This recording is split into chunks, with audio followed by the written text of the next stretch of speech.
Muy buenos días, hermanos.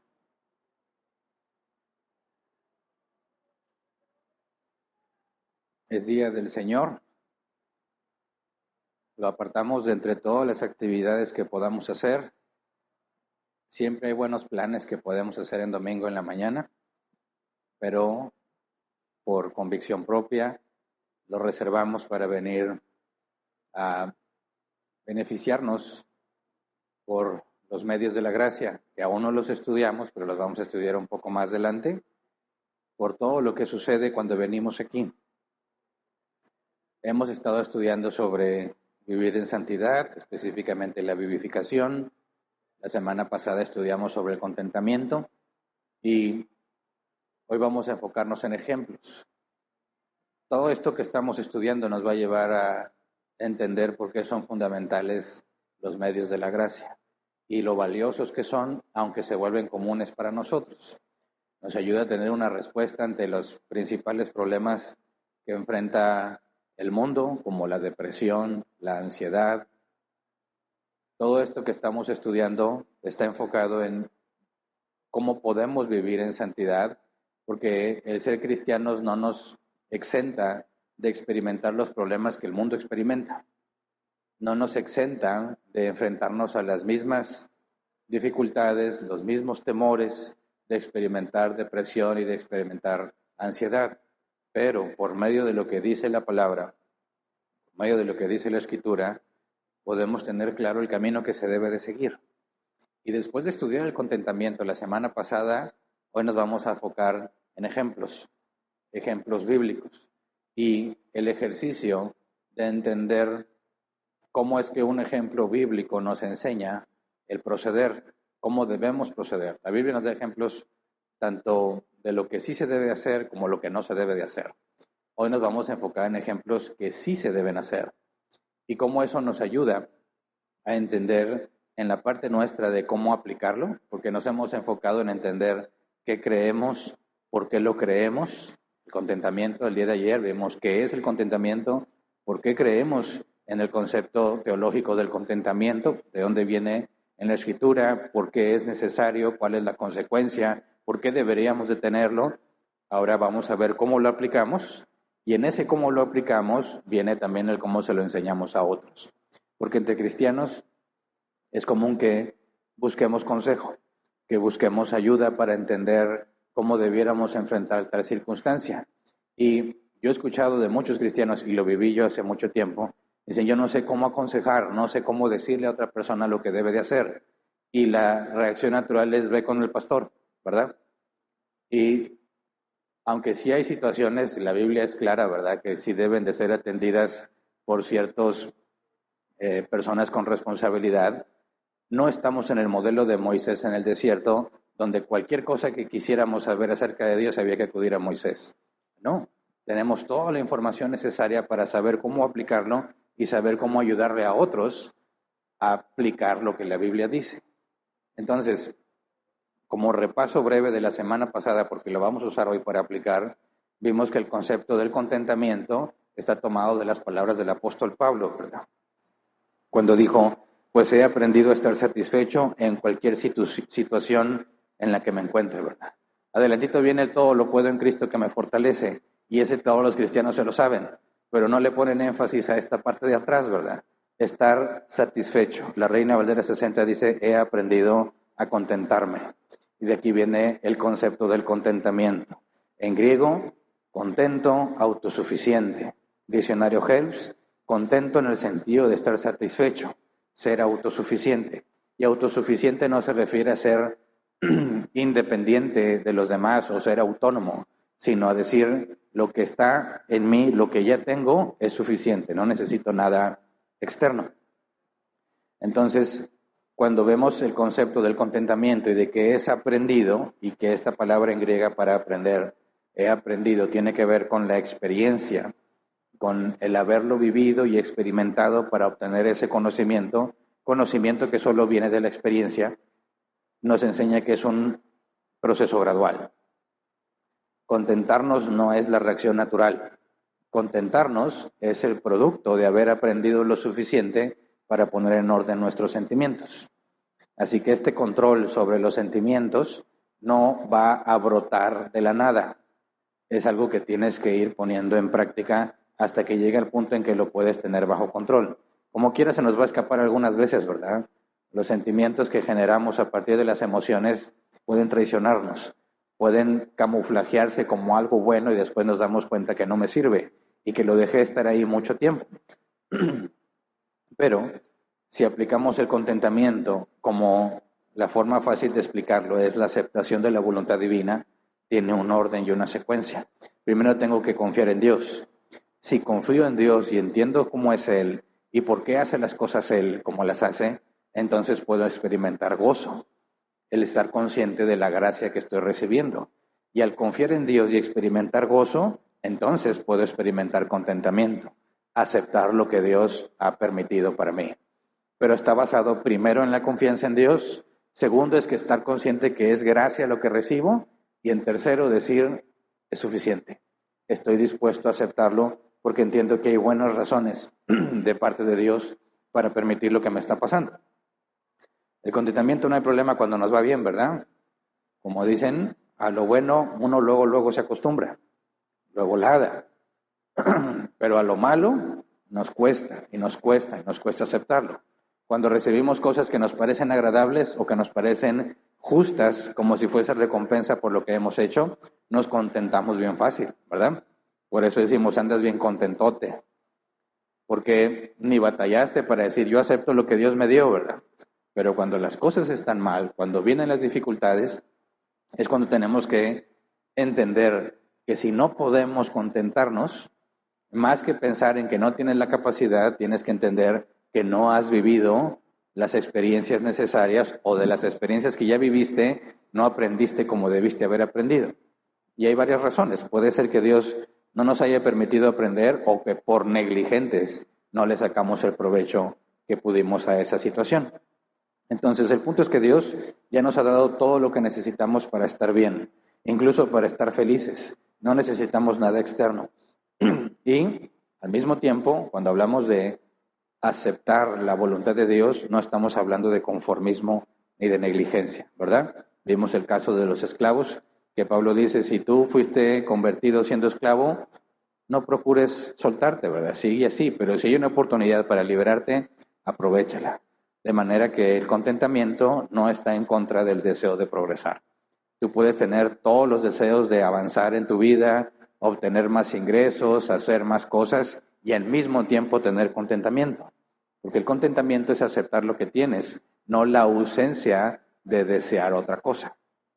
Entonces, para ponerlo en práctica, con todo ese contexto de qué es y por qué lo creemos, vamos a enfocarnos en 3 ejemplos bíblicos y luego ejemplos que cualquiera de nosotros nos puede pasar.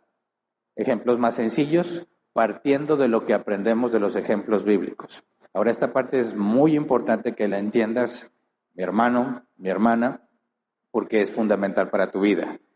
No que entiendas lo que yo te voy a decir, sino que entiendas cómo llegamos a las conclusiones partiendo de la Escritura, porque lo necesitas para ti y lo necesitas para ayudar a otros. Entonces, vamos a ver 3 casos. El primer caso creo que es el más clásico, pero vale la pena examinarlo por la cultura en la que estamos viviendo, hablándose acá de Nuevo León, del norte de México, y tiene que ver con Job. Así que vamos a orar antes de empezar, para ponernos en manos de Dios. Señor, te rogamos que nos enseñes por medio de tu palabra a entender, comprender, aplicar y poder enseñar a otros lo que implica vivir en santidad, lo que implica esforzarse en la vivificación y específicamente sobre los beneficios del gozo y el contentamiento. Ayúdanos para que en estos ejemplos que vamos a estudiar no solamente podamos entender qué es lo que les pasó a estas personas, sino cómo aplica para nosotros, cómo es que lo podemos llevar del texto a nuestro contexto personal, a pesar de que se escribió hace muchísimos años y se escribió con otras personas en mente, que podamos encontrar la manera correcta de traerlo a nuestro tiempo, a nuestra situación y a la aplicación correcta de lo que vamos a leer. Todo esto te lo pedimos en el nombre de Jesús. Amén. Bien, entonces vamos a Job 1, versículo 1 y 3. No me voy a adentrar mucho en la historia de Job, pero voy a resaltar elementos claves y cómo esos elementos claves nos deben ayudar a ver el problema en nosotros o el problema en alguien más cuando enfrenta algo similar. Job 1 del 1 al 3 dice: en la región de Uz había un hombre íntegro e intachable que temía a Dios y vivía apartado del mal. Este hombre se llamaba Job, tenía 7 hijos y 3 hijas. Era dueño de 7,000 ovejas, 3,000 camellos, 500 yuntas de bueyes y 500 asnas. Además, su servidumbre era muy numerosa. Entre todos los habitantes del oriente, era el personaje de mayor renombre. Contexto de Job, ¿verdad? ¿Por qué el énfasis en la cantidad de animales? Porque así nos comunicaba la riqueza que tenía. Entonces, nos dice primero, hombre íntegro e intachable. ¿Era perfecto? No.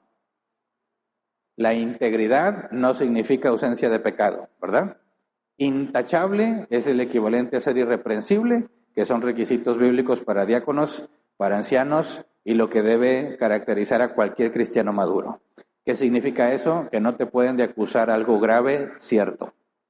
O sea, que sea cierto, ¿verdad? Puede haber falsas acusaciones, pero no te pueden acusar de algo muy grave y que sea cierto. Entonces, Job no es perfecto. Es íntegro en su proceder e intachable. No había nadie que le pudiera echar en cara algún mal uso de todo lo que tenía. Porque es común pensar, ¿cómo se enriqueció tanto? En México decimos, el que no tranza, no avanza. ¿Y tú crees que Job no transó para llegar a donde está? ¿Me explico? Ahora, la corrupción no es nueva, ¿verdad? Está en toda la historia de la humanidad, desde el principio más, ¿cómo decirlo?, lo más elemental del comercio. La naturaleza humana siempre busca la forma de beneficiarse. Entonces, la corrupción siempre está. Y lo primero que nos dice es, número 1, Job era íntegro. Nadie lo podía acusar de haber hecho algo grave. Y tenía, nos dice, 7 hijos y 3 hijas, dueño de 7,000 ovejas, 3,000 camellos, 500 yuntas de bueyes y 500 asnas. Pausa. ¿Por qué el número y la especificación? Bueno, Job era ganadero, comerciante y agricultor. De ahí lo podemos sacar. ¿Cómo llegas a esa conclusión? Bueno, ganadero, ovejas, bueyes, camellos. Tienes que dedicarte a criarlos, cuidarlos, protegerlos, prepararlos, etc. Ganadero, agricultor. Aquí no dice que cosechara. ¿Y las yuntas? 500 yuntas, 1,000 bueyes, ¿verdad? Se dedicaba a arar la tierra. Ahora, ¿de qué tamaño es la tierra para requerir 500 yuntas? Así que tenía extensas propiedades territoriales, ¿verdad? ¿Por qué digo que era un comerciante? Por los camellos y por los productos derivados de sus animales. Porque no se va a consumir todo lo que sus animales producen. Lo tiene que vender. Y ahí es donde entran los camellos. ¿Para qué eran los camellos? Para recorrer largas distancias. Ahora se nos mencionan los asnos, y los asnos eran el medio de transporte común, pero local. Si tú quieres ir muy lejos, no vas en burro, vas en camello. Ahora, ¿cuántos camellos tenían? Dice 3,000 camellos. Los camellos no era para que Job viajara o para que sus sirvientes viajaran, sino para llevar sus productos a un comercio internacional. ¿Verdad? Entonces Job, en términos actuales, era un empresario muy diversificado que llegaba al comercio internacional y nadie lo podía acusar de transar. Nadie. Nos revela un carácter de él. 7 hijos y 3 hijas, son 10 hijos. Si tú ves la historia bíblica, muchos tienen 2, 3, 4. Los que tienen muchos como Jacob no eran de una sola mujer. Job sí, una sola. 10 hijos. Hay mucho que habla de él y nos da todo este contexto para saber lo que va a enfrentar y cómo reacciona, ¿verdad? Entonces, aplicado a nuestros tiempos, entendiendo para qué funcionan los animales, es un señor que tiene un negociazazo bien diversificado, dinero no le falta, tiene mucha servidumbre, hay mucha gente que depende de ese mismo comercio, ¿verdad? Hay muchas familias, mucha gente dependiente de lo que él está generando. Así que lo que le pase a Job no nada más le afecta a Job, sino que le afecta a muchísima gente, incluso a aquellos con los que comercia, ¿verdad? Entonces, es un gran empresario íntegro, intachable. Job 1, 9 al 19. Sabemos la interacción, no me voy a meter en la historia. Satanás se presenta ante Dios.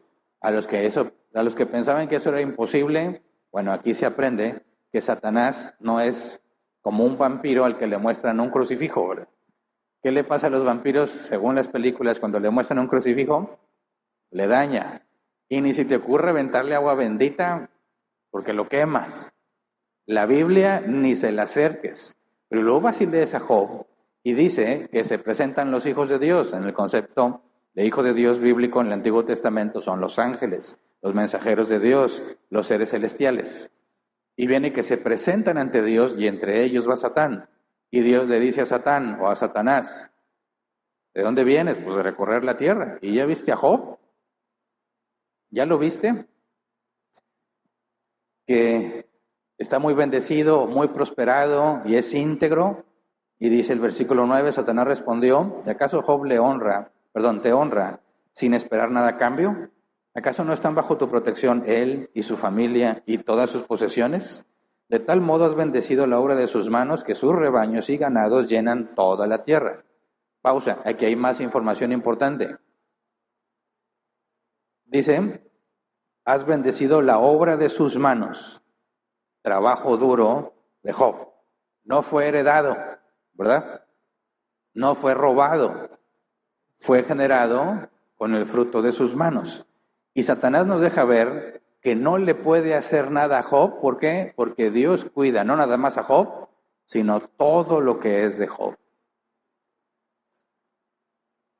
Job es el equivalente a ti, ¿verdad? Dices, bueno, en lo de íntegro, en lo de intachable, se supone que todo cristiano aplica como si fuese Job, ¿verdad? Que su esfuerzo es ser intachable. Su esfuerzo es ser íntegro. ¿Te equivocas? Sí, pero enderezas lo que hiciste mal. Así que así como Job, aunque ni tú ni yo tenemos lo de Job, ¿verdad? El equivalente. Pero aún los cacharritos que tengamos, Satanás no puede hacer nada porque Dios lo tiene protegido. Esa es una de las garantías fundamentales que todo cristiano debe entender. Estoy en las manos de Dios. Y Satanás no puede hacerle nada ni a mí ni a lo mío, a menos que Dios se lo permita. ¿Verdad? Dice versículo 11, pero extiende la mano y daña todo lo que posee, a ver si no te maldice en tu propia cara. Muy bien, contestó el Señor, todas sus posesiones están en tus manos, con la condición de que a él no le pongas la mano encima. Dicho esto, Satanás se retiró de la presencia del Señor. Llegó el día en que los hijos y las hijas de Job celebraban un banquete en casa de su hermano mayor. Más atrás nos dice que cada que alguien cumplía años, hacían pachangón. Entonces el hijo mayor cumplió años, estaban en el pori, ¿verdad? Dice 14, entonces un mensajero llegó a decirle a Job, mientras los bueyes araban y los asnos pastaban por ahí cerca, nos atacaron los de Sabá y se los llevaron. A los criados los mataron a filo de espada, solo yo pude escapar y ahora vengo a contárselo.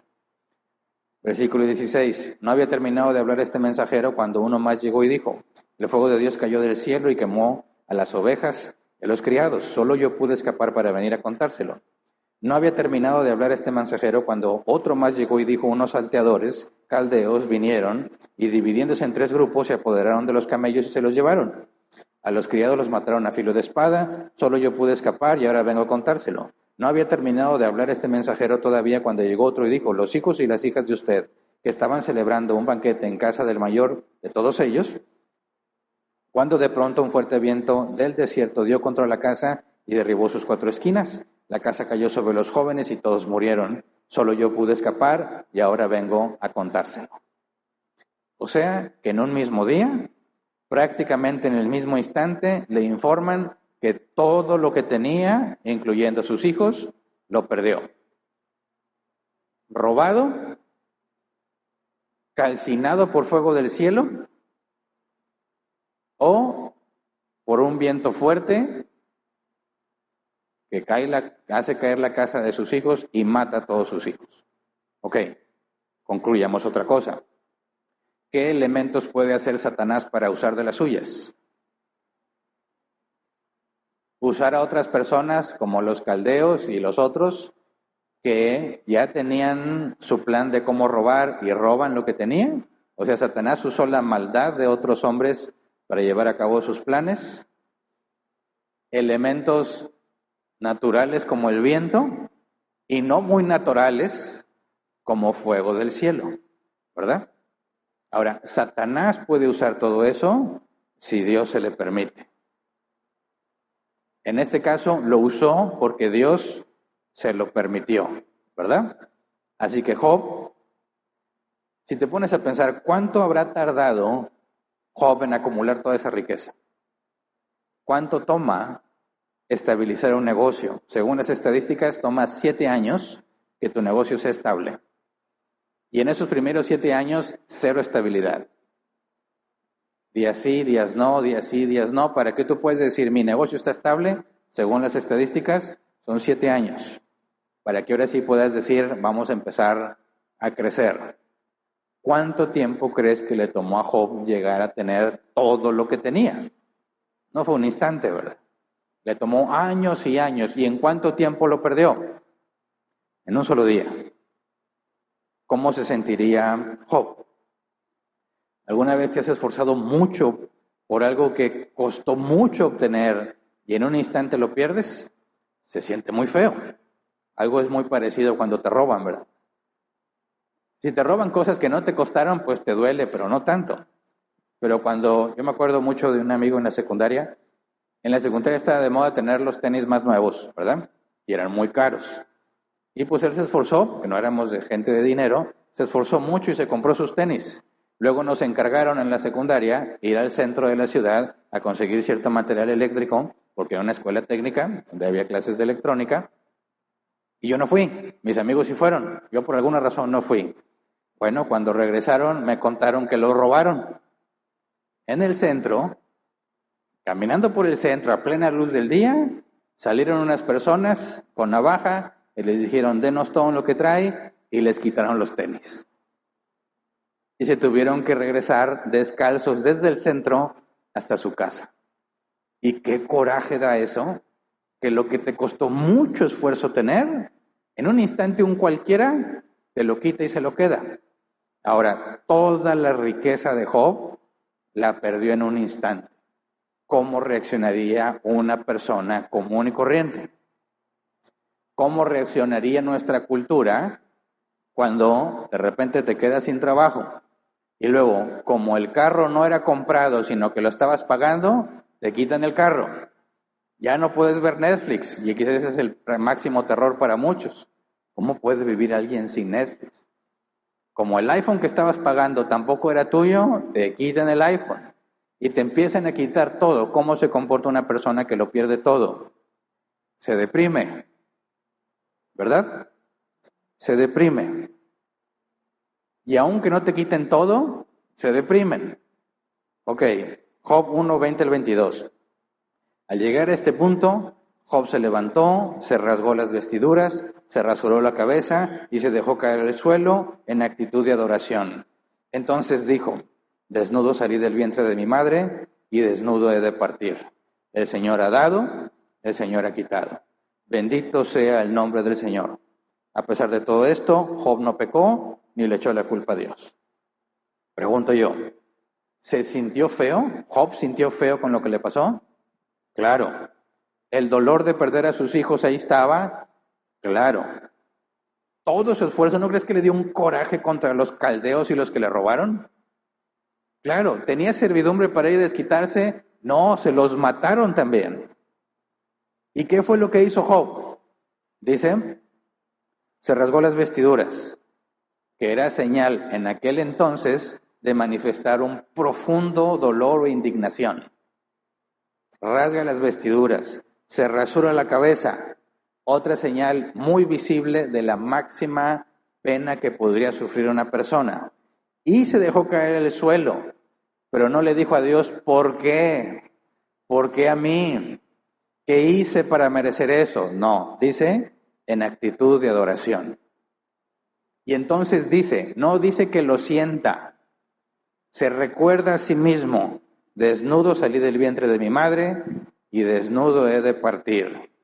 El Señor ha dado, el Señor ha quitado. ¿Quién le dio? El Señor. ¿Y quién se lo quitó?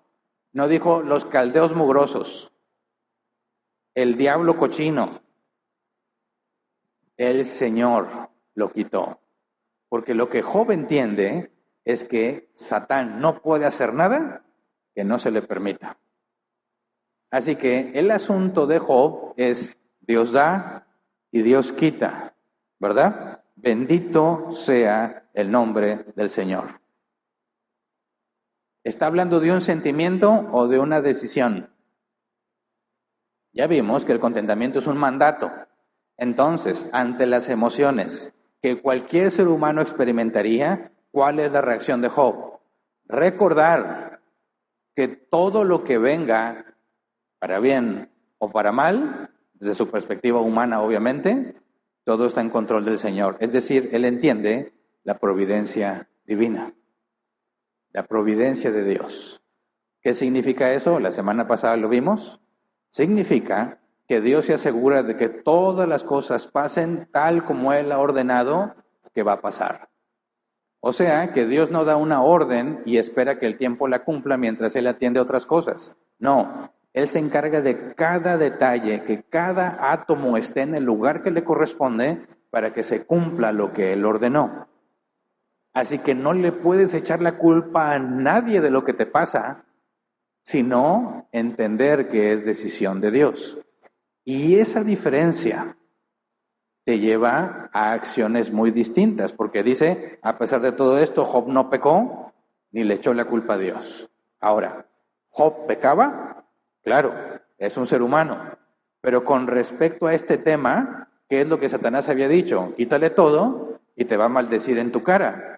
Y cuando dice, Job no pecó ni le echó la culpa a Dios, está diciendo que Job no se siente agraviado por Dios, como para decirle, ¿por qué me haces esto? ¿Me explico? Dios me lo dio, Dios me lo quitó, Él sabe por qué. Bendito sea el nombre del Señor. Se dice fácil, pero controlar todas tus emociones, entendiendo eso, es muy difícil, pero lo hizo. Entonces, ante una situación tan grave como esa, tú tienes varios caminos para tomar. ¿Cuál es el camino que normalmente toma la gente? Decir, ¿por qué a mí? Yo no me merezco esto. Y cuando tú dices, no me lo merezco, sale a relucir tu mala teología. No has entendido el gozo. No has entendido que todo es por gracia. Nada te lo mereces. Y cuando tú entiendes que todo es por gracia, nunca vas a decir, ¿qué hice para merecer esto? Porque cuando dices, ¿qué hice para merecer esto? Presupones que lo bueno que te pasa te lo merecías. ¿Se entiende? Son momentos claves en la vida de Job donde tiene toda la razón para quejarse como el mundo, pero su entendimiento, saber que todo es por gracia y que Dios se lo da y que es Dios quien se lo quita, te lleva a un camino totalmente diferente del que cualquier otra persona había tomado. Y en lugar de decir, ¿por qué a mí? Señor, bendito sea tu nombre. Vine con nada y me voy con nada. No hay cambios, no hay pérdida, porque no me traje nada. Fíjate bien, cuando una persona, hablemos de alguien a quien tú quieres aconsejar, llega desesperado porque le está yendo muy mal, ¿qué le dices? ¿Qué le dirías? No te preocupes, ahorita vamos a reprender al demonio. La Biblia dice que Dios es bueno y Él no quiere que tú sufras. ¿Qué vas a decirle? Es que ¿por qué a mí? ¿Qué le vas a decir? Job es claro, el concepto de gozo es claro, el concepto de contentamiento es claro. Es decirle, entiendo que puede dolerte mucho, pero domínalo, domínalo. Dios está en control de todo y tiene buenas razones para permitir lo que permitió. Ahora, eso no va a motivar a nadie, a menos que entiendas bien quién es Dios. Porque si tú entiendes bien quién es Dios y cómo es Dios, recordarte que Él sigue estando en control debe hacerte descansar. ¿Verdad? Es por eso tan importante que el concepto que tú tienes de Dios sea correcto, para que en el día difícil reacciones correctamente. Porque si el concepto que tú tienes de Dios no es el bíblico, en el día difícil te desvías por completo. Y te pones a pelearte con Dios y a enojarte con Él. ¿Qué le pasa a esta criatura que viene del barro, que viene de la tierra? ¿Por qué se pone a reclamarle a Dios como si Dios le debiera algo? Por su ignorancia, por eso lo hace. Por mi ignorancia le reclamo a Dios. Pero si tu entendimiento de quién es Dios es correcto, entonces te puedes gozar. En el sentido de que Job dice, Dios da y Dios quita. Es gracia. Bendito sea el nombre del Señor, eso es contentamiento. Acepto lo que Dios ha decidido para mí. Aquí está la clave. Y entonces Job no pecó. Queremos vivir en santidad. Estamos hablando de la vivificación, hacer lo que agrada a Dios. ¿Cuál es la clave aquí en el caso de Job? Gozo y contentamiento. ¿Se entiende? Job 3:9, segunda vuelta. Satán riega otra vez con Dios. Y Dios le dice, ¿y ya viste a Job? Que a pesar de que le quitaste todo, no pecó y mantiene su integridad. Versículo 3 al 9, ¿te has puesto a pensar en mi siervo Job? Volvió a preguntarle el Señor, no hay en la tierra nadie como él, un hombre íntegro e intachable que me honra y vive apartado del mal, y aunque tú me incitaste contra él para arruinarlo sin motivo, todavía mantiene firme su integridad. Una cosa por la otra, respondió Satanás, con tal de salvar la vida, el hombre da todo lo que tiene, pero extiende la mano y hiérelo, a ver si no te maldice en tu propia cara. Muy bien, dijo el Señor a Satanás, Job está en tus manos, eso sí, respeta su vida. Dicho esto, Satanás se retiró de la presencia del Señor para afligir a Job con dolorosas úlceras desde la planta del pie hasta la coronilla. Y Job, sentado en medio de las cenizas, tomó un pedazo de teja para rascarse. Su esposa le reprochó, ¿todavía mantienes firme tu integridad? Maldice a Dios y muérete. Ok, aquí nos dice algo, bueno, nos dice mucho sobre la esposa de Job, ¿verdad? Primero, hay enfermedades. A mí me han preguntado mucho los que no son cristianos. ¿Puede una persona estar enferma por el demonio? ¿Qué responderías tú? Acabamos de leerlo. ¿Quién hizo que Job se enfermara? Satanás. ¿Puede una persona enfermarse por causas espirituales? La Biblia está llena de ejemplos, sobre todo en el Nuevo Testamento. Sí, sí se puede. Ok. ¿Porque te lo mereces? No necesariamente. Tal vez sí, tal vez no. Estamos hablando de un hombre íntegro que no tenía razón de estar enfermo. Pero si vamos al Nuevo Testamento, hay una mujer encorvada desde hace como 20 años, dice, y Jesús dice, está encorvada porque Satanás la tiene así. Un joven sordo y mudo, y era un espíritu que lo tenía así. Ahora, era gente que vivía alejada de Dios, ¿verdad? Este hombre vive en integridad. Dios mismo dice que es un hombre íntegro y se enferma. ¿Por qué? Porque Dios así lo quiso. Y le dejó a Satanás escoger la enfermedad que él quisiera. ¿Y cuál escogió el cochino Satanás? Una muy complicada, úlceras, llagas en todo el cuerpo desde la planta del pie hasta la coronilla, lleno de llagas.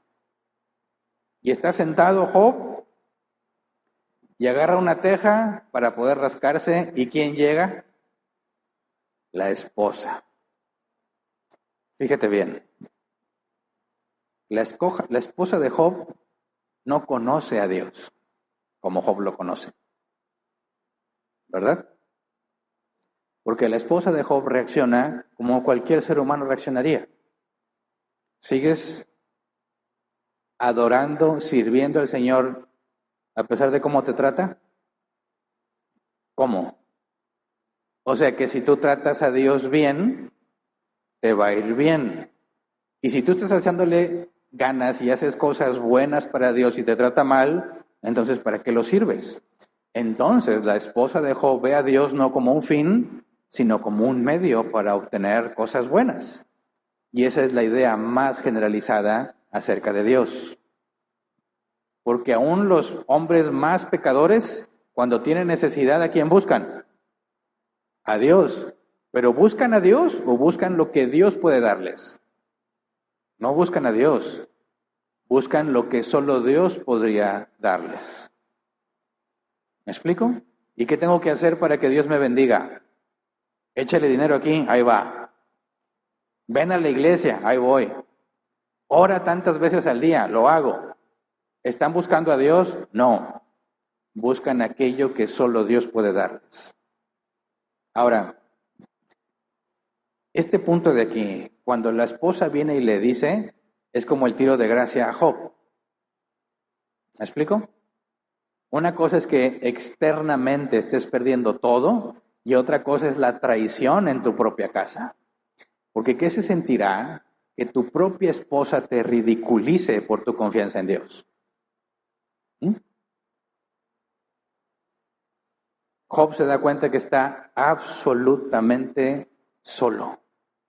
Ni su esposa está con él. Completamente solo. ¿Qué se siente que tu propia esposa, la mujer que te conoce mejor que nadie, te ridiculice por lo que tú confías acerca de Dios? Es el tiro de gracia para Job. Ya, Job, ríndete. No hay razón para permanecer. Job 2:10. Job respondió, mujer, hablas como una necia. Si de Dios sabemos recibir lo bueno, ¿no sabremos recibir también lo malo? A pesar de todo esto, Job no pecó ni de palabra. Nuevamente, ¿se siente feo estar lleno de llagas en todo el cuerpo, una enfermedad incurable en aquel entonces? ¿Se siente feo que tu propia esposa te juegue en contra? Por supuesto. ¿Y cómo decide reaccionar Job? Mujer, hablas como si fueras necia.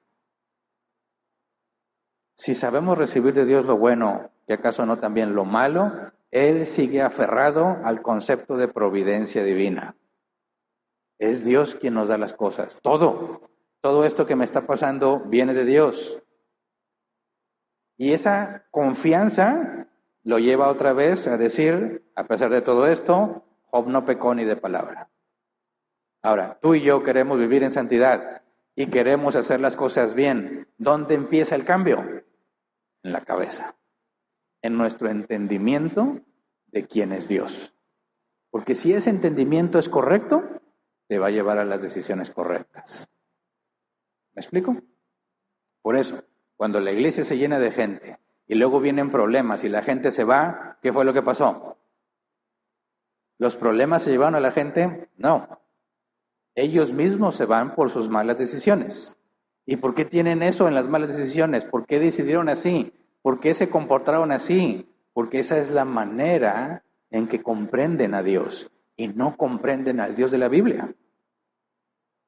Llegaron aquí con una idea de un Dios falso y a pesar de que escuchen muchas veces doctrina bíblica, aquí en su cabeza no cambia el concepto que tienen de Dios. Vienen las dificultades, es que ya no puedo venir a la iglesia porque tengo muchos problemas.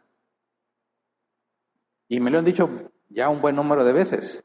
No vengo porque tengo problemas. Ok, y tu decisión más razonable es apartarte de la única fuente que puede ayudarte con tus problemas. ¿En serio? Es como decir, estoy tan enfermo que ya ni siquiera puedo ir al doctor. Y no voy a ir porque estoy muy enfermo. Dices, es absurdo lo que estás diciendo. Si estás enfermo, necesitas medicina. ¿Cuál medicina específica? Necesitas a un médico que te lo diga. Y tú me dices que como estás muy enfermo, ya ni siquiera vas a ir con el médico. ¿Qué te pasa en la cabeza? ¿Se entiende el problema? ¿Qué te pasa en la cabeza? Necesito un psicólogo por mis problemas. ¿En serio? ¿Y dónde quedó Dios? Si Dios te lo mandó, ¿por qué buscas otra fuente que no es Dios para tratar de resolverlo? Es que no has entendido quién es Dios. No has comprendido quién es ese Señor al que tú dices que le sirves. Por eso vienen las cosas, las decisiones a qué te llevan al mundo. ¿De qué está llena tu cabeza? No de Dios, sino de las cosas del mundo. Y reaccionas como reacciona el mundo. Y buscas las soluciones que el mundo busca. Pero Job dijo, ¿acaso no sabré recibir solo lo bueno? También lo malo. Sigue siendo Dios. Y si me lo mandó, es porque tiene buenas razones.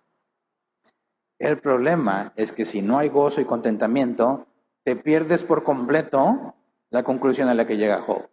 Porque sí, Job se queja más adelante. Ya no lo soportó y se quejó. Y entonces Dios lo confronta. Y al final del libro Job dice, de oídas te había oído, pero ahora mis ojos te ven. Y lo dijo, dice, me voy a tapar la boca y no voy a decir nada. Se dio cuenta que aunque entendía muy bien la providencia de Dios, tenía serios conflictos teológicos con la idea del karma. De que si me porto bien, me va bien, y si me porto mal, me va mal. Yo me he portado bien, entonces ¿por qué me va mal? Y eso no es bíblico. Y Dios lidia con Job. El punto es que Job entiende. Si ya entendía la providencia divina, ahora conoce más a Dios. Y todo ese proceso pudo llegar a la vida de Job y ese aprendizaje por el gozo y el contentamiento. Porque si le hubiera hecho caso a su esposa, ¿qué hubiera pasado? ¿Sabes qué? Tienes razón. Aquí estoy yo de tonto. Hombre, ya, vámonos. Y va a seguir con su vida. ¿A quién también le fue muy mal por hacerle caso a su mujer? A Adán. Y luego a Abraham. ¿Verdad? Así que aguas, mujeres. ¿Qué le estás diciendo a tu viejo en la casa? Y se entiende, las mujeres son más emocionales. Pero este no es un asunto de emoción, es un asunto de decisión, partiendo de lo que tú sabes de Dios. Vamos a otro ejemplo, el caso de Ruth. Ruth 1, versículo 1 al 7. En el tiempo en que distintos líderes gobernaban el país, está hablando de los israelitas, hubo allí una época de hambre. Entonces un hombre de Belén de Judá emigró a la tierra de Moab, junto con su esposa y sus 2 hijos. El hombre se llamaba Elimelech, su esposa se llamaba Noemí, y sus 2 hijos, Mahlón y Quilión. Todos ellos eran efrateos de Belén de Judá. Cuando llegaron a la tierra de Moab, se quedaron a vivir ahí. Pero murió Elimelech, esposo de Noemí, y ella se quedó sola con sus 2 hijos. Estos se casaron con mujeres moabitas, una llamada Orfa y la otra Ruth. Después de haber vivido allí unos 10 años, murieron también Mahlón y Quilión, y Noemí se quedó viuda y sin hijos. Noemí decidió regresar de la tierra de Moab con sus 2 nueras, porque ahí se enteró de que el Señor había acudido en ayuda de su pueblo a proveerle de alimento. Salió pues con sus 2 nueras del lugar donde había vivido y juntas emprendieron el camino que les llevaría hasta la tierra de Judá. Ok, contexto. Está yendo mal al pueblo de Dios, hay hambre. Decisión de este hombre, Elimelech. ¿Cuál fue la decisión que afectó a toda su familia? En lugar de esperar, en lugar de tener gozo y contentamiento, dijo, yo me voy de aquí, porque aquí no hay para comer. Y se va a tierra donde no sirven a Dios, los moabitas. Ok, decide salirse de la tierra de Israel, que vive bajo la ley de Moisés, y tiene reglas para mantener la buena comunidad entre todos y para ayudar a los que no tienen, y todo un sistema de soporte para necesitados. Yo me voy a Moab porque allá sí hay. Y se va para allá y se lleva a sus hijos. Y estaba prohibido casarse con extranjeros, y sus hijos se casan con 2 moabitas.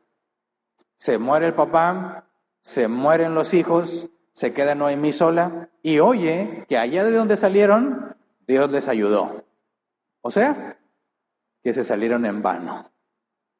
Se salieron buscando la provisión que debieron esperar que Dios les diera. No quisieron esperar en Dios, no hay contentamiento, yo no acepto esta situación, voy a buscarme una vida mejor. Es lo opuesto al contentamiento, lo opuesto al gozo. Y deciden salir, se le muere el esposo, se le mueren los 2 hijos y se queda ella sola sin tierras. Y dice, ¿sabes qué? Allá de donde venías, de donde huiste para buscar una vida mejor, allá Dios les ayudó y ahora están todos bien. ¿Y qué decide hacer Noemí? Pues me voy a regresar con sus 2 nueras. Pero en el contexto cultural, una mujer no podía poseer tierra. ¿Por machistas? No. Porque si una mujer poseía tierra, no tiene la fuerza para trabajarla. ¿Me explico? Entonces, de nada servía que una mujer poseyera tierra porque nunca la iba a poder trabajar. Entonces, la tierra la poseían los hombres para cuidar a las mujeres y proveer a las mujeres con la fuerza de los hombres. ¿Se entiende? Entonces, Noemí tuvo que deshacerse de sus tierras que en las reglas de la ley de Moisés no se las pueden regresar hasta el jubileo. Cada 50 años se regresaba la tierra a sus dueños originales. No se especifica cuánto tiempo faltaba, pero Noemí ni siquiera lo considera como una opción. Decide regresarse donde no hay nada, pero allá es el pueblo de Dios y allá hay reglas en la ley de Moisés para ayudar a los pobres. En Moab les fue muy mal. Su inversión por mejorar le salió contraproducente. Y dice, y me voy a llevar a mis 2 nueras, ¿verdad? Luego, Noemí recapacita. ¿Y para qué me las llevo si van a sufrir junto conmigo allá? Porque también son mujeres. Y no va a haber ningún beneficio. Ruth 1, 8 al 13. Entonces Noemí dijo a sus 2 nueras, miren, vuelva cada una a la casa de su madre, que el Señor las trate a ustedes con el mismo amor y lealtad que ustedes han mostrado con los que murieron y conmigo.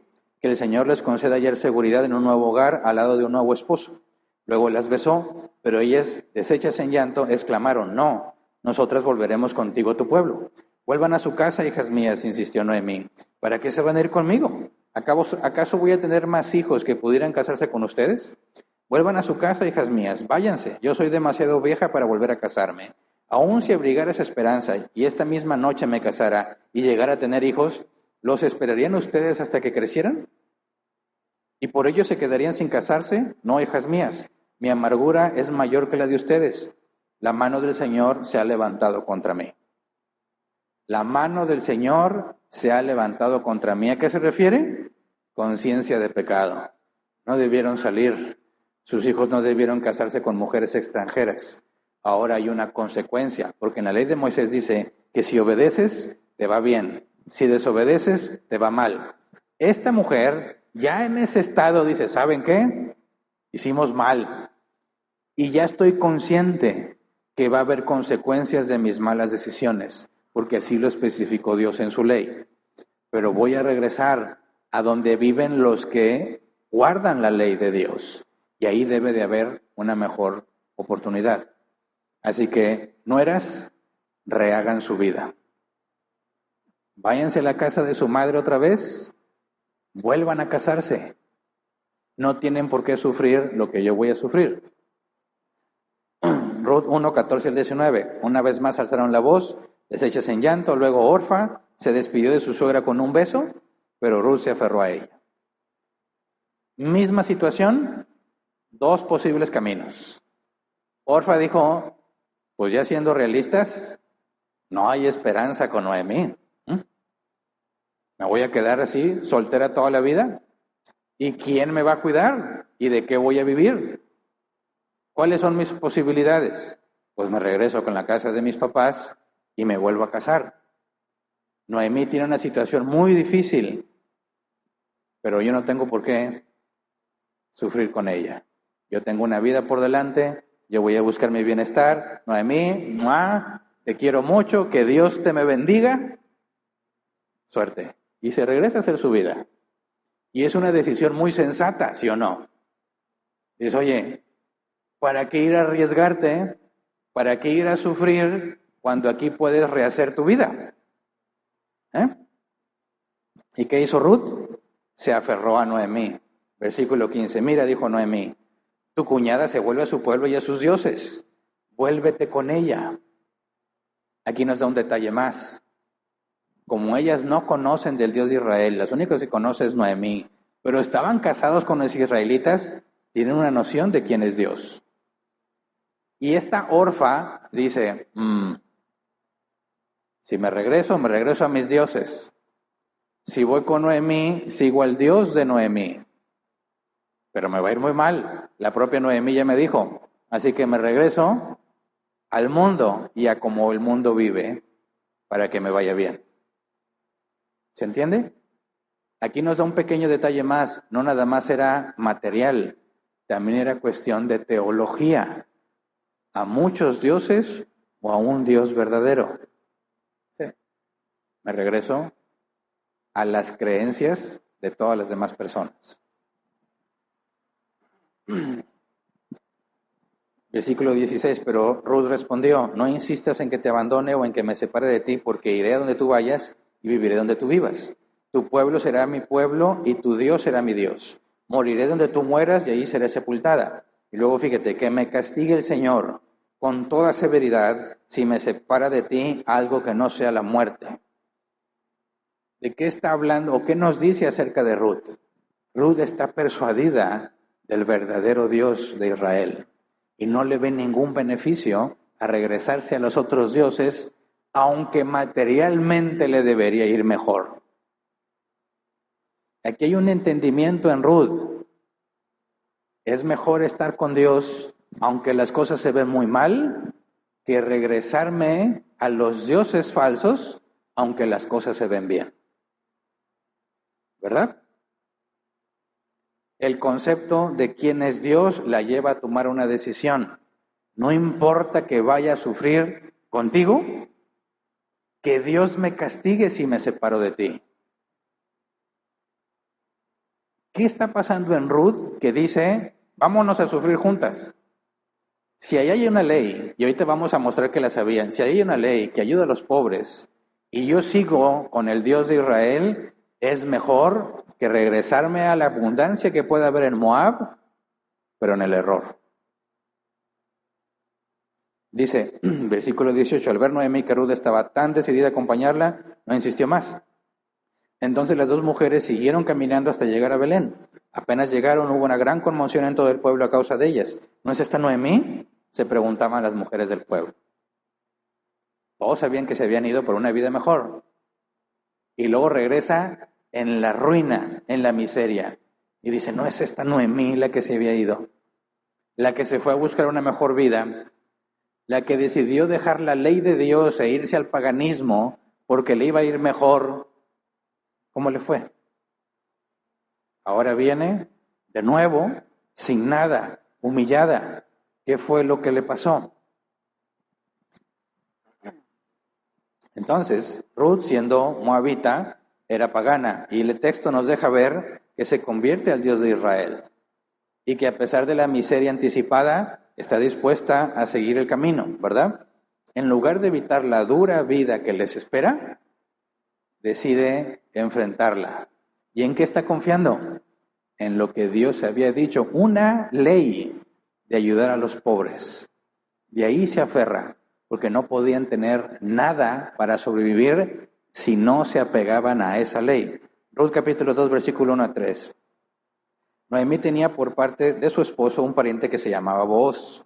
Era un hombre rico e influyente de la familia de Elimelech. Y sucedió que Ruth, la moabita, dijo a Noemí, permíteme ir al campo a recoger las espigas que vaya dejando a alguien a quien yo le agrade. Anda, hija mía, respondió su suegra.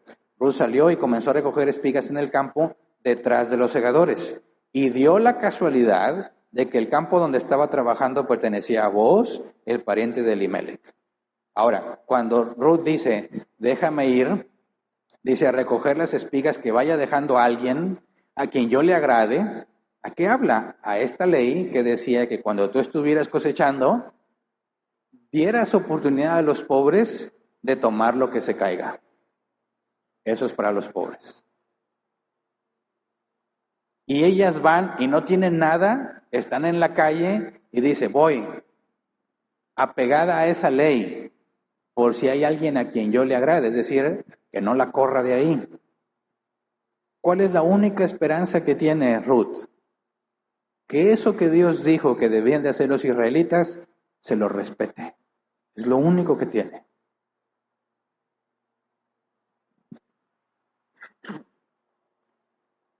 Y dio la casualidad, dice, dio la casualidad de que el campo era de Booz, casualidad en hebreo, coincidir, acontecer, suceder. No es una traducción equivocada, es, y coincidió. Pero esta coincidencia, ¿es un asunto aleatorio o es providencia divina?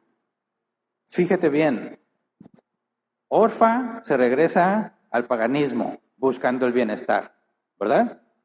Ruth decide continuar el camino de Dios y es donde encuentra a Booz, que si tú sigues leyendo, va a terminar casado con ella. Y Ruth, de ser una mendiga, se convierte en la esposa del hombre más rico de toda la región. Pero ¿qué decisión la llevó hacia allá? Decir, estoy dispuesta a sufrir, pero seguir al Dios de Israel. Esa decisión tan pequeñita y tan simple te cambia la vida por completo, porque en la provisión de Dios todo está ajustado para que se cumplan sus planes. Pero cuando un cristiano dice, me está yendo mal, ya no voy a la iglesia, no sé si te das cuenta del enorme impacto que se genera, porque no vas a seguir el camino que deberías de seguir, sino que te desviaste por completo.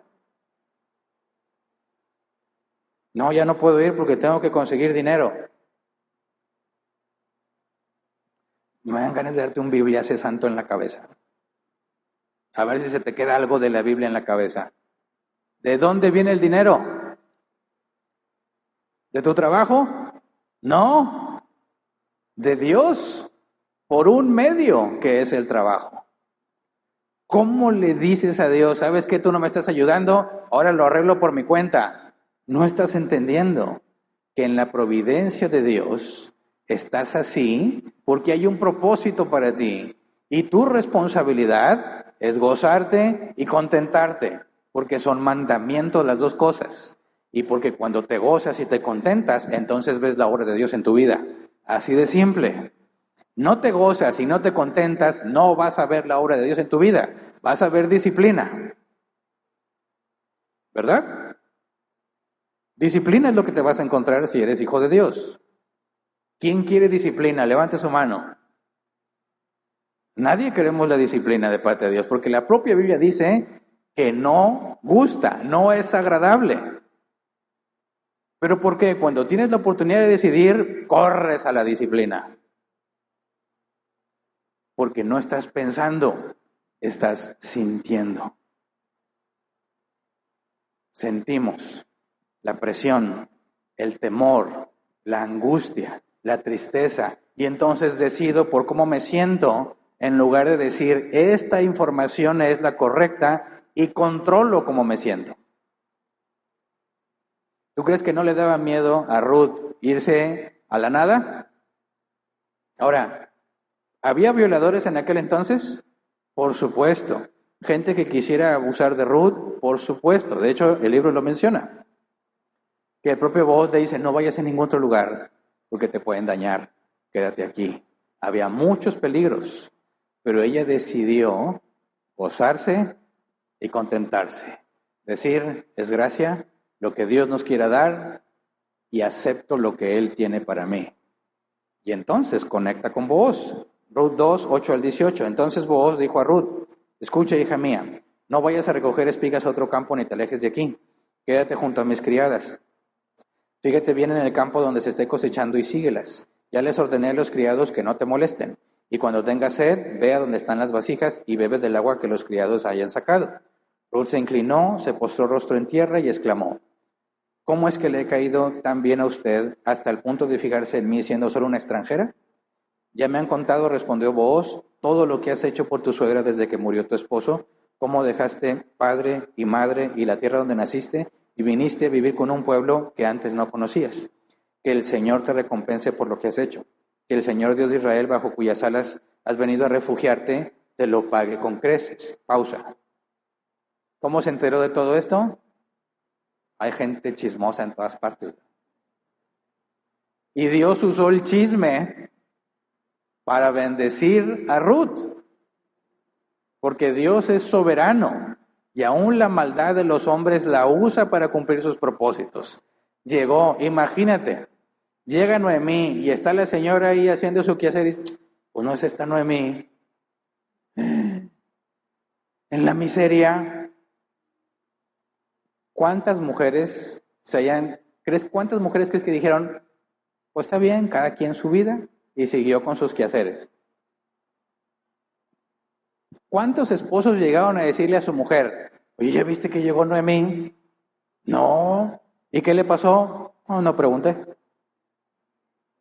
Y luego su esposo, pues yo creo que se murió. ¿Y no le preguntaste? No le pregunté. ¿Y sus hijos? Pues no vienen con ella. ¿Y qué les pasó? Pues no le pregunté. ¿Crees que la señora se quedó tranquila? ¿O que rápido se pusieron a indagar?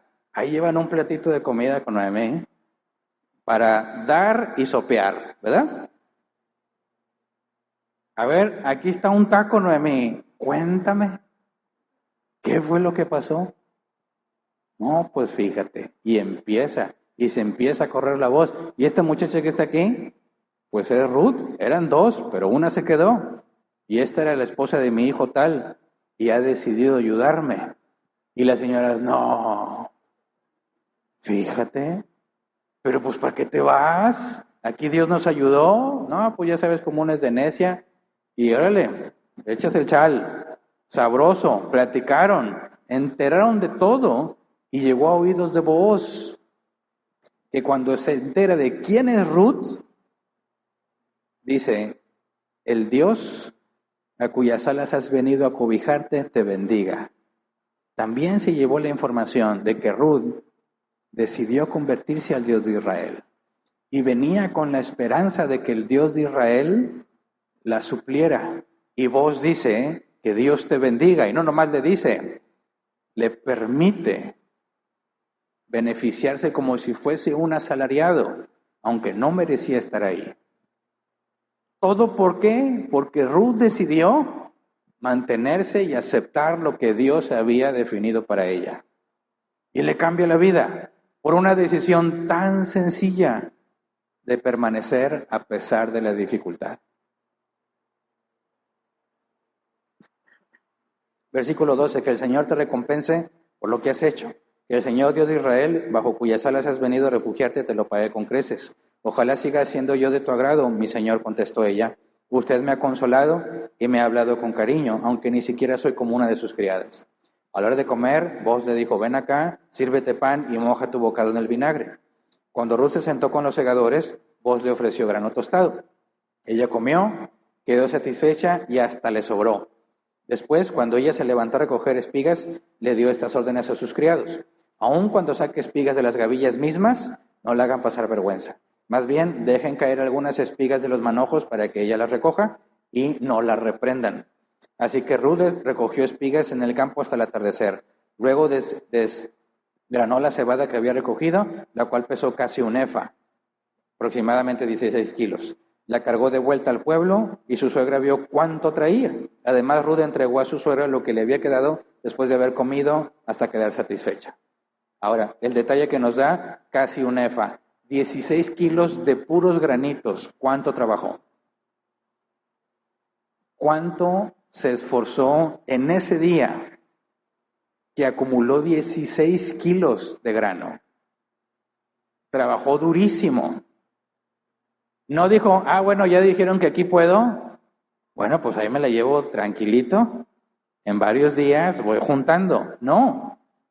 Hizo todo lo que estuvo humanamente a su alcance por recoger todo lo que pudiera.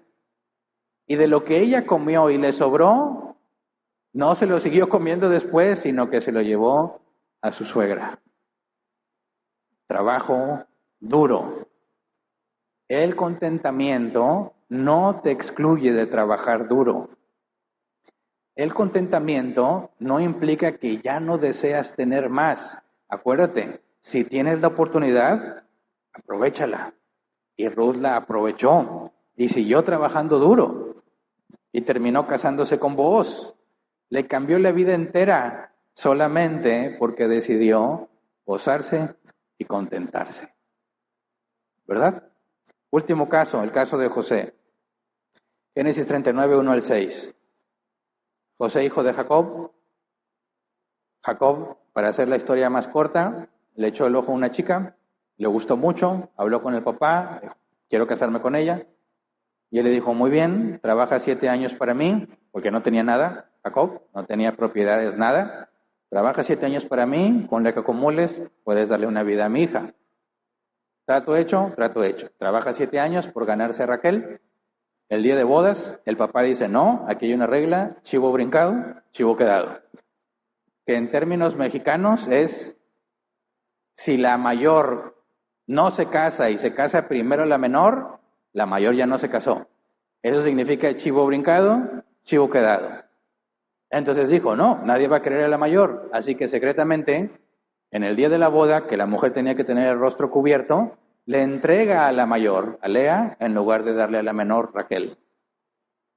Y en la noche de bodas, sorpresa, no era Raquel.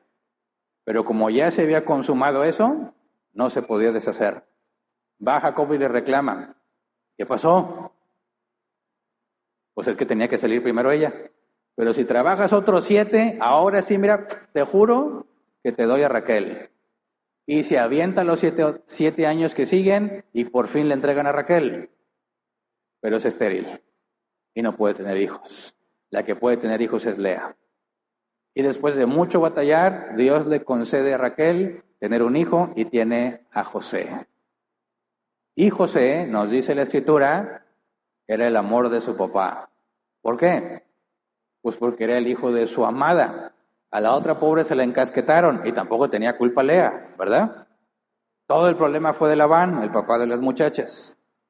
Pero él tiene una responsabilidad que cumplir. Así que tiene hijos con ella, porque las mujeres debían tener hijos, y pues también obviamente quiere a sus hijos. Pero el hijo de su amada Raquel era José, el único, de milagro, porque era estéril. Entonces dice, cuando José fue llevado a Egipto, los ismaelitas que lo habían trasladado allá lo vendieron a Potifar, un egipcio que era oficial del faraón y capital de su guardia. ¿Qué fue lo que pasó? Historia larga, corta, sus hermanos le tienen envidia, deciden matarlo, el mayor dice no lo maten, no hagan eso, trata de salvarlo y regresarlo a su papá, pero Judá dice, ok, no lo matamos, pero vendámoslo. Se lo vendemos a los egipcios, nos quedamos con la lana y nos deshacemos de él. Y lo venden. Y cuando llega Rubén, el mayor, dice, ¿qué hicieron? ¿Ahora qué les voy a explicar a mi papá? Dice, no te preocupes, nos quedamos con la túnica. Mataron un cabrito, la llenan de sangre y dicen, aquí está el cabrito muerto y la túnica de José, una bestia lo mató. Y Jacob les cree. Y entonces nos dice que cuando fue llegado a Egipto, vendido como esclavo, ¿verdad? A un tal Potifar, capitán de la guardia. Ahora, esta historia es muy clarísima cómo Dios conecta todos los puntos. Desde el punto de vista de José, acaba de hacer una enorme injusticia, porque él no hizo nada que mereciera ser vendido como esclavo, traicionado por los de su propia casa. ¿Qué haría una persona normal ante esa situación? Deprimirse. Qué injusta es la vida. Qué triste es esto. No lo merezco. Ahora soy un esclavo. Era el favorito de un hombre adinerado, porque Jacob le iba muy bien, y ahora estoy como esclavo. ¿Dónde estás, Dios? ¿Dónde estás? ¿Por qué a mí? No hizo nada de eso. Versículo 2. Ahora bien, el Señor estaba con José, y las cosas le salían muy bien. Mientras José vivía en la casa de su amo egipcio, este se dio cuenta de que el Señor estaba con José y lo hacía prosperar en todo. José se ganó la confianza de Potifar y este lo nombró mayordomo de toda su casa y le confió la administración de todos sus bienes. Por causa de José, el Señor bendijo a la casa del egipcio Potifar a partir del momento en que puso a José a cargo de su casa y de todos sus bienes. La bendición del Señor se extendió sobre todo lo que tenía el egipcio, tanto en casa como en el campo. Por esto Potifar dejó todo a cargo de José y tan solo se preocupaba por lo que tenía que comer. José tenía muy buen físico y era muy atractivo. Dices, ¿y eso qué, verdad? Bueno, porque conecta con lo que sigue. Pero el punto es que tú tienes una decisión cuando las cosas están mal, ¿verdad? O te lamentas, te traumas, buscas en el pasado por qué te está pasando lo que te está pasando, descubres que tienes heridas y que tu niño interior está muy dolido y que tienes que sanar eso y quitarte las vibras y etcétera, etcétera. Y mientras, ¿qué estás haciendo? No estás avanzando, estás atascado o retrocediendo. La otra opción es decir, bueno, pasó lo que pasó, ¿qué sigue? Y para hacer eso, requieres conocer a Dios, entender la providencia divina, gozo y contentamiento, la aceptación. ¿Ok? Ahora soy esclavo. No trató de escaparse, ¿verdad? No trató de fugarse. No trató de dañar a Potifar por haberlo esclavizado. No. Se puso a glorificar a Dios, a hacer las cosas lo mejor que pueda hacerlas. Y Dios estaba con él. Y cuando José decía, pues yo creo que deberíamos hacer así, a ver, hazlo, le funcionaba. Y Potifar dijo, este muchacho como que sí sabe, y le pone otras tareas y lo hace bien. Y le pone otra tarea y lo hace bien. Le pone más responsabilidad y lo hace muy bien. Dice, ahora hasta resulta que administra mejor que yo. Y en lugar de ponerse celoso Potifar, le dice, tenlo todo. Multiplícame, hazme más rico. Ponle todo. Y José, ¿cómo tuvo la fortaleza para dedicarse a pensar cómo beneficiar a su esclavista? En lugar de decir, aquí me oprimen, no tengo libertad, no me dejan ser, porque Dios me tiene así, vamos a hacer una revolución. ¿No? ¿Qué se puso a hacer? A glorificar al Señor. Pequeñas decisiones en base a lo que sabes te llevan por un camino totalmente diferente al que sigue la mayoría de las personas. Porque hay muchos, muchísimos, que en lugar de enfocarse en avanzar, están quejándose por cómo están. Y están buscando en el pasado alguna forma de curar cómo se sienten en el presente, en lugar de enfocarse en hacer lo que les corresponde. Gozarse, contentarse y glorificar a Dios en lo que haces. Y luego, pues estaba de muy buen físico y muy atractivo. Versículo 7 al 10. Después de algún tiempo, la esposa de su amo empezó a mirarlo con deseo y le propuso, acuéstate conmigo. Pero José no quiso saber nada, sino que contestó, mire señora, mi amo ya no tiene que preocuparse de nada en la casa porque todo me lo ha confiado a mí. En esta casa no hay nadie más importante que yo. Mi patrón no me ha negado nada, excepto usted, que es su esposa. ¿Cómo podría yo cometer la maldad y pecar así contra Dios? Y por más que ella lo acosaba día tras día para que se acostara con ella y le hiciera compañía, José se mantuvo firme en su rechazo. Y aquí hay un detalle importantísimo. ¿Por qué no quería José acostarse con la señora? ¿Porque estaba fea? No. ¿Por qué era la esposa de Potifar? No. Porque no quería pecar contra Dios. El Dios que lo tiene ahí de esclavo. El Dios que lo tiene de esclavo, dice José, no voy a pecar contra Dios. ¿Por qué? ¿Qué diría la esposa de Job aquí? ¿Sigues ahí de esclavo? Ya maldice a Dios y muérete. ¿Por qué sigues sirviéndole a Dios si se tiene esclavizado? Tú estabas mejor. ¿Qué clase de Dios te tiene así? Pero hay algo que José entiende y lo dice textualmente más adelante. Yo no puedo pecar así contra el Señor. José está claro que quien lo tiene ahí es Dios. ¿Ok? Génesis 39, 19 al 23, cuando el amo de José escuchó de labios de su mujer cómo lo había tratado el esclavo, se enfureció y mandó que echaran a José en la cárcel, donde estaban los presos del rey, pero aún en la cárcel el Señor estaba con él y no dejó de mostrarle su amor. Pausa. La señora, como ve que José no cede, lo acusa de violación. Y el esposo le cree y meten a José en la cárcel. No basta con que era un esclavo, ahora es un preso. Sigue siendo esclavo, pero ahora considerado de lo peor por alta traición de confianza contra Potifar, que le puso todo en sus manos. Su reputación destruida por completo. Refundido en la cárcel para toda su vida, de ahí no va a salir. ¿Verdad? Ahora sí es como que es para deprimirse, ¿no? Versículo 21 dice: el Señor estaba con él y no dejó de mostrarle su amor.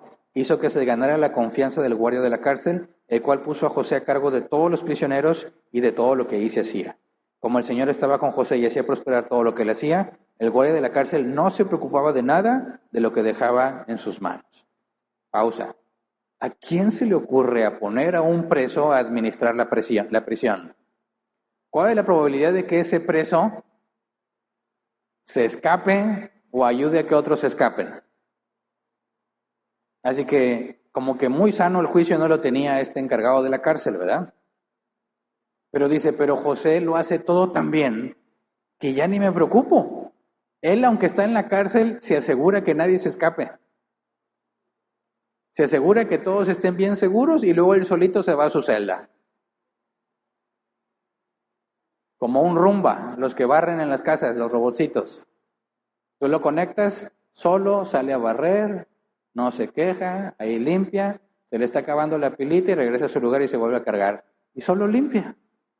Así José. Me dice, oye, ¿qué te pasa, José? ¿Cómo te pones a ayudarle a los que te tienen preso? Si tú fueras otro de los presos y ves lo que José está haciendo, ¿qué pensarías de José? Este castroso. ¿Por qué? ¿Por qué les ayuda? Oye, José, tú tienes acceso a las llaves, ¿por qué no nos sacas de aquí? No, está mal, aquí tenemos que estar. Pero tú ni siquiera deberías estar aquí. Estás aquí injustamente. ¿Por qué no aprovechas y te sales? No, José está dispuesto a estar ahí. ¿Por qué? Porque está contento, contentamiento. Aceptó lo que Dios dispuso para él. ¿Verdad? Y sabemos que ahí conoce al copero y al panadero y se interpreta sueños. Faraón tiene sueños, nadie se los puede interpretar.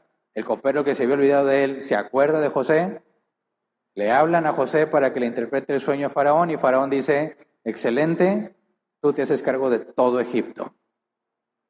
Y le cambia la vida por completo a José. ¿Cómo llegó José a ser gobernador de Egipto? Tuvo que ser primero acusado injustamente. Para que fuera acusado injustamente tuvo que ser esclavizado. Para que fuera esclavizado sus hermanos lo tuvieron que haber traicionado. Y toda esa serie de eventos fueron coordinados por Dios para llevarlo a un lugar específico, en un momento del tiempo específico y salvar a muchísima gente. Luego se encuentra con sus hermanos. Palabras textuales de José en su conclusión. Génesis 45, 3 al 9. Yo soy José, declaró a sus hermanos. ¿Vive todavía mi padre? Pero ellos estaban tan pasmados que no atinaban a contestarle. No obstante, José insistió, acérquense. Cuando ellos se acercaron, él añadió, yo soy José, el hermano de ustedes a quien vendieron en Egipto. Pero ahora, por favor, no se aflijan más ni se reprochen el haberme vendido, pues en realidad fue Dios quien me mandó delante de ustedes para salvar vidas. Fíjate la conclusión de él. Ustedes me vendieron, pero en realidad fue Dios quien me mandó delante de ustedes para salvar vidas. José ató cabos. ¿Cómo llegué yo aquí? ¿Y cómo es que ahora yo voy a salvar a mucha gente? Todo empezó porque mis hermanos me vendieron. ¿Y quién organizó y orquestó todo eso? Dios. Entonces, ¿quién me vendió a Egipto? Materialmente sus hermanos, pero ¿quién lo permitió? Dios, porque tiene buenas razones para salvar muchas vidas. Versículo 5, pero ahora, por favor, no se aflijan más, ni se reprochen el haberme vendido, pues en realidad fue Dios quien me mandó delante de ustedes para salvar vidas. Desde hace 2 años la región está sufriendo de hambre y todavía faltan 5 años más en que no habrá siembras ni cosechas. Por eso Dios me envió delante de ustedes para salvar la vida de manera extraordinaria y de ese modo asegurarles descendencia sobre la tierra. Fue Dios quien me envió aquí, no ustedes. Él me ha puesto como asesor de Faraón y administrador de su casa y como gobernador de todo Egipto. Vamos, apúrense, vuelvan a la casa de mi padre y díganle, así dice tu hijo José, Dios me ha hecho administrador de todo Egipto. Ven a verme, no te demores. ¿Quién hizo a José gobernador de Egipto? Dios. Por lo tanto, todo lo que le pasó fue permitido y diseñado por Dios. ¿Qué es lo único que tuvo que hacer José? Confiar, gozarse y contentarse. ¿Verdad? ¿Cómo te está yendo, mi hermano? ¿Y qué estás haciendo? ¿Qué piensas tú de un cristiano deprimido? ¿Qué podemos entender de un cristiano que está deprimido? ¿Está experimentando emociones naturales el ser humano? Claro. ¿Que tiene buenas razones para estar deprimido? Claro. Pero, ¿debería estar deprimido? ¿Estar deprimido es pecado?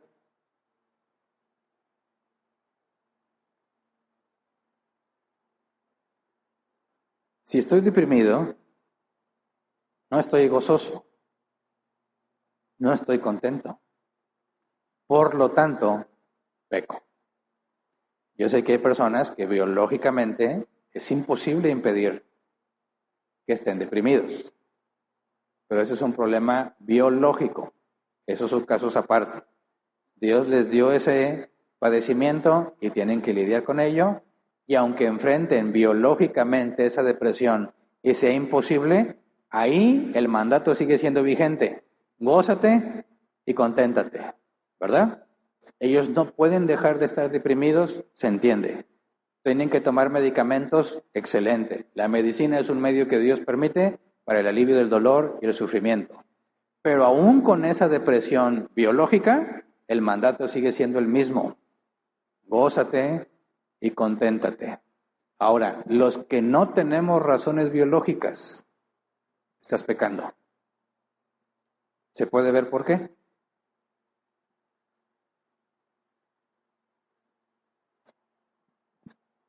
Si en tu trabajo un compañero recibe una promoción y lo ascienden a un puesto más alto que el tuyo y tiene mejor sueldo, y ese trabajo lo querías tú y ese sueldo te serviría muy bien a ti, ¿qué vas a hacer? Opción casi universal, me voy a poner triste, me voy a enojar, me voy a frustrar y ya no voy a trabajar igual. ¿Verdad? Es que aquí no me valoran. Oye, pero hazlo bien, ahí como sea, total. No me pagan lo suficiente. Oye, es que mira, traemos un proyecto por unas mejoras. No, a mí ni me metas. Yo con que haga esto, con eso estoy cumpliendo. Ok, ¿y esa persona se dice cristiana? Está pecando gravemente. Y ese es el camino más común. ¿Cuál es el camino correcto? Ok. Ese puesto se lo dieron a la otra persona, no porque era familiar del jefe, o porque le hace la barba al jefe, o porque se lo merece más. Ok, ese trabajo se lo dieron a esa persona porque así lo quiso Dios. Yo quería que me lo diera a mí y Dios dijo no, y ese no probablemente es un aún no. Pero yo sigo teniendo una responsabilidad, ser excelente en lo que hago para glorificar a Dios. Así que en lugar de estar pensando en lo que no tengo, voy a gozarme, Dios no me lo quiso dar, bendito sea el nombre del Señor, y me voy a contentar. Acepto lo que Dios tiene para mí. Así que me voy a esforzar en ser excelente en mi trabajo para glorificar a Dios. Ese es el camino correcto. ¿Verdad? Fíjate la enorme diferencia que hacen el gozo y el contentamiento en nuestro proceder. Nuestra mente. Ahí está la clave.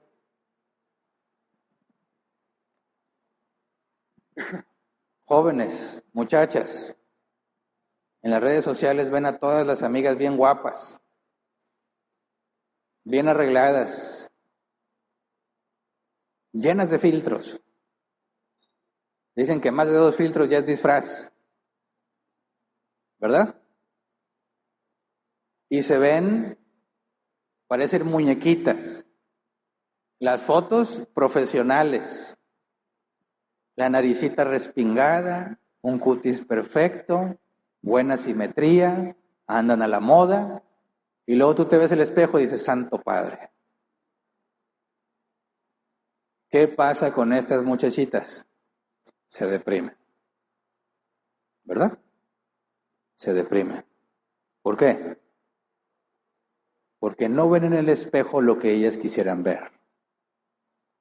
Y dicen, ay, si no tuviera esta nariz, si no tuviera estos ojos, si no tuviera estos dientes, si no tuviera esta frente, si no tuviera este cabello, si no tuviera esta cabezota, si no estuviese tan flaca, si no estuviese tan gorda, si no estuviese, y si no estuviese, y si no estuviese,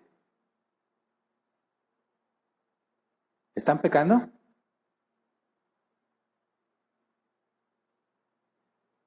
Sí. Gózate y conténtate. Ok, Señor, yo sé que en la repartición de narices me dejaste hasta el último. Yo sé que en la repartición de músculos ni alcancé a llegar. Yo sé que en la repartición de buena genética ni me tomaste en cuenta. Pero hay algo que sí sé, que si Dios no me dio el don de continencia, significa que por ahí hay uno o una, según tu caso, que es para mí. Y que cuando me vea con esta narizota va a decir, pero qué hermosa nariz. ¿Me explico? Y cuando vea esta frentota, va a decir, este ha de soñar en pantalla IMAX. Y cuando vea que estoy pasado de peso, va a decir, mi osito cariñosito. ¿Por qué? Porque Dios y su diseño ha hecho complementos. Y si no tienes el don de continencia, significa que te vas a casar. Y por eso le he dicho a los muchachos, hay mujeres muy hermosas con gustos horribles. Tienes esperanza. ¿Verdad? Porque hazla reír y se te quita lo feo. Llévala a pasear y dale de comer y se te quita lo feo. Y dice, Señor, manténla ciega toda su vida. No la dejes abrir los ojos. ¿Se entiende? Ahora, no vayas a decir, bueno, pues me dejo ir, que al cabo me voy a casar. No, vi una imagen que me gustó mucho. Hay un gimnasio que dice, ¿es usted gordo y feo? Sea solamente feo. Es un mensaje claro y realista. ¿Estás gordo y feo? El gimnasio no te va a quitar lo feo, pero sí te puede quitar lo gordo. Así que sea solo feo, ¿verdad? Quizás yo no puedo cambiar mi nariz. Dicen, ¿y si me opero? Esos son temas muy delicados. ¿Por qué querrías operarte? ¿Estás en rebeldía contra lo que Dios te dio? ¿Estás diciéndole, Señor, yo sé que tú haces todo perfecto, pero conmigo te equivocaste? Esta nariz, estas orejas, estas ojeras no eran para mí. Así que las voy a quitar porque no acepto lo que tú me diste. ¿Cómo interpretamos eso bíblicamente? ¿Dónde quedó el gozo y el contentamiento?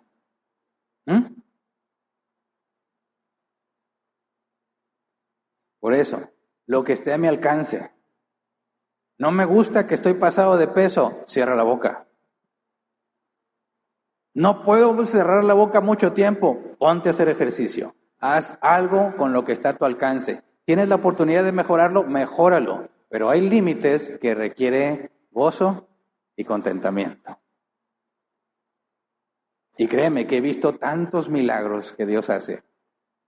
Cuando dices, este chavo que dices, no, yo creo que sí Dios lo creó con el don de continencia, pero él no lo acepta. Porque nadie lo quiere, nadie. Es como ese zorrillo apestoso de las caricaturas de antes, que donde va pasando todas se voltean. Es contaminación visual. Y se casan. Y dices, ¿cómo le hizo?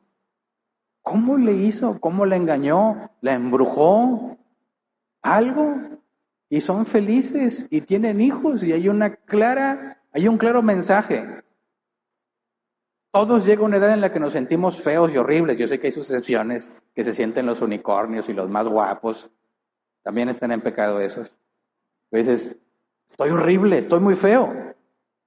Yo no me voy a reproducir nunca. Espérate, tus papás lo lograron, ¿verdad? Para que tú nacieras, todos tus ancestros lo lograron. No tienes el don de continencia, entonces Dios diseñó tu contraparte. Es un hecho. Pero tú, trabaja en lo que Dios te dio, mejóralo hasta donde tú puedas.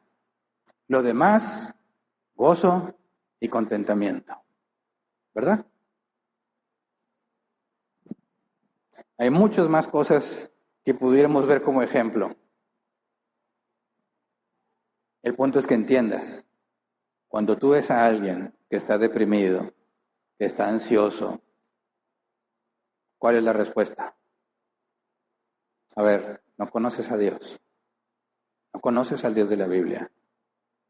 Si lo conozco, entonces contrólate, controla eso que sientes. No vas a dejar de sentirlo, contrólalo.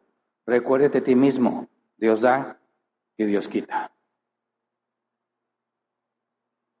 Bendito sea el nombre del Señor. Acepto lo que tiene para mí y no me voy a ir por algo mejor. Lo acepto. Él es confiable. Pero es que estás sufriendo, ya deberías maldecir a Dios. Estás hablando como necio. He recibido lo bueno de parte de Dios, también voy a recibir esto.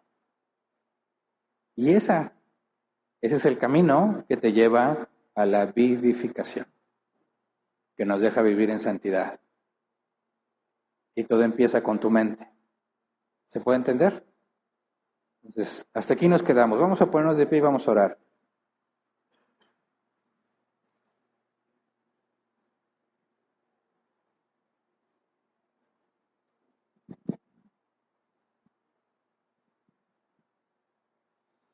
Pensemos, hermanos, antes de pensar en a quién aplica, en ti mismo.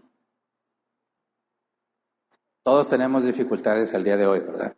Nadie puede decir que su vida es pura paz y felicidad. Todos los días tenemos que enfrentar muchas situaciones complicadas.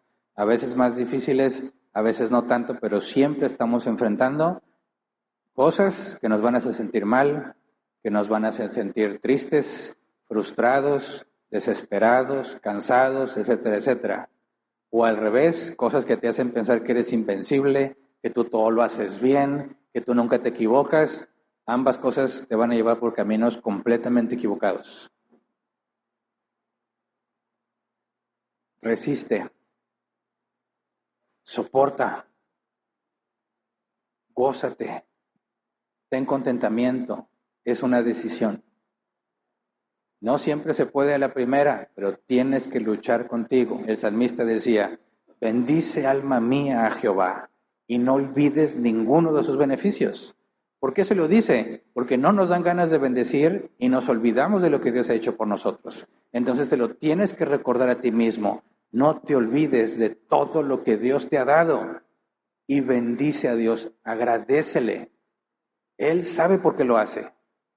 Él tiene buenas razones. Y como José, quizás ahorita no lo ves, pero después vas a conectar las cosas y vas a decir, fue Dios quien me hizo así, fue Dios quien dejó que esto pasara para que yo pudiera estar aquí. Y no hay, lo he dicho muchas veces, no hay mayor felicidad que saber que te encuentras haciendo lo que Dios quería que hicieras. Haciendo aquello para lo que te llamó. Y cuando llegues, vamos a decir como José, no fui yo, no fueron ustedes, fue Dios. Y va a pasar, no una sola vez en la vida, va a pasar muchas veces, muchas veces. Es un ciclo que no deja de repetirse. Así que hermanos, confiemos. No estés deprimido, no estés ansioso, no temas. No son palabras vacías las que te estoy diciendo. Hemos estudiado todo el razonamiento que te debe llevar a concluir así. Así que vamos a orar, Señor. Primero queremos pedirte perdón, porque en muchas de las circunstancias o situaciones en las que debemos decidir correctamente, nos entregamos a nuestros sentimientos, nos dejamos llevar por nuestras emociones, en lugar de estar conscientes de que todo lo que tenemos es por gracia, nos quejamos diciéndote que no merecemos lo que tenemos o que merecemos más de lo que tenemos. Perdóname, Señor, porque en lugar de agradecerte por lo que tengo, menosprecio lo que me has dado, comparándolo con otras cosas, considerándolo no tan valioso como hay otras cosas que considero más valiosas que en tu sabiduría has decidido no concederme. Perdóname, Señor, porque cuando siento que no me alcanza el dinero, pienso que necesito más dinero en lugar de pensar que tú me has dado todo lo que necesito y que yo debo administrarme mejor. Perdóname porque en lugar de ver la falla en mí, busco la falla en ti, cosa que es imposible, pero me quejo y pienso que no has sido justo conmigo, cuando en realidad lo que hablo es pura necedad. A veces hablo en mi ignorancia. A veces aún no puedo ver el error que estoy cometiendo, pero a veces lo veo. Sé que estoy mal y aún así me quejo. Perdóname, Señor. Perdónanos porque en lugar de contentarnos con lo que nos has dado, en lugar de ocuparnos de lo que sí podemos mejorar, nos echamos a la pereza. Nos ponemos a quejarnos, a regordearnos con el dolor, con la lamentación. Buscamos mantener vivo ese sentimiento de injusticia, de tristeza. Contamino a otros con mis palabras en lugar de glorificar tu nombre. Perdónanos, Señor, porque no nos hemos portado como corresponde. Que hay mucha información en nuestras mentes que no hemos aterrizado en nuestra vida. Por eso te rogamos que nos enseñes, Señor. Que todo aquello que hemos estado aprendiendo no se quede solamente en nuestra cabeza, sino que se convierta en acciones y nos lleven a la sabiduría. Queremos aprender y decir, como los personajes que hemos estado leyendo, que puedan entender que eres tú quien está haciendo todas las cosas. Y nuestra parte es resistir, soportar, permanecer firmes, confiando en ti, conscientes de la gracia, aceptando tu voluntad, pero aprovechando toda oportunidad para mejorar, sabiendo que si tú nos das la oportunidad podremos cambiar las cosas. Si no, es tu deseo que sigamos así. Y enséñanos a aceptarlo, Señor. No queremos ser disciplinados. Sabemos que merecemos la disciplina muchas veces y tú en amor nos castigas. Pero queremos evitarlo, Señor. Queremos hacer las cosas por voluntad propia, en el sentido de que no tengamos que ser expuestos a la tentación, expuestos al pecado y a sus consecuencias, sino que podamos aplicar correctamente lo que hemos estado estudiando. Ayúdanos a ser sabios a la hora de hablar. Ayúdanos, Señor, a acompañar al que sufre cuando el sufrimiento es válido, cuando el sufrimiento no es una rebeldía contra ti, cuando el sufrimiento no es consecuencia de pecado, Señor. Cuando lo es, ayúdanos a discernirlo y a poder exhortar bíblicamente y poder decir la verdad, aunque a veces no es agradable de escuchar. Ayúdanos, Señor, a entender, como dice tu palabra, que el juicio empieza por los de tu casa. Que ponemos primero, Señor, en orden nuestras cosas para poder ayudar a nuestros hermanos. Pero sabiendo que es imposible ser perfecto, ayúdanos a ser coherentes. Que ayudemos a nuestro hermano cuando nosotros hemos aprendido. Y si estamos aprendiendo juntos, ayúdanos a llevar las cargas los unos de los otros. Pero que ninguno sufra, Señor, innecesariamente, deprimido, angustiado, temeroso, porque ya nos has dado todo lo que necesitamos para no estar así. Ayúdanos, Padre, a tener todo este conocimiento fresco, disponible para cuando se presente la situación, de manera que podamos decidir correctamente. Gracias porque a pesar de que somos infieles, tu palabra afirma, tú permaneces fiel, porque no puedes negarte a ti mismo. Tú dijiste que no temamos porque ha sido tu voluntad, a ti te ha placido darnos el reino. Y es lo que te pedimos, Señor, que nos des la demostración, la comprobación de que tú estás con nosotros.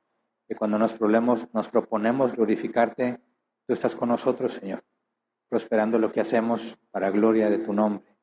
Gracias porque nos permites avanzar. A veces es casi imperceptible nuestro avance, pero confiamos en ti, que tú no te rindes con nosotros. Tú no te frustras, tú no te cansas de nuestra vida, de nuestros errores, sino que tú permaneces fiel, permaneces firme y nos rescatas siempre que nosotros caemos a lodo cenagoso. Nos rescatas cada que nuestras malas decisiones nos llevan a problemas graves y difíciles. Nos rescatas porque nos amas, porque nos has elegido como tus hijos a pesar de lo que nosotros hacemos. Por eso te rogamos que nos enseñes a crecer en santidad, que nos enseñes a tomar las decisiones correctas, que nos llevan a las obras correctas, que nos llevan a ver tu mano en todo lo que hacemos, Señor. Te lo rogamos en el nombre de Jesús. Amén. Pueden sentarse. Pasamos a la sección de preguntas.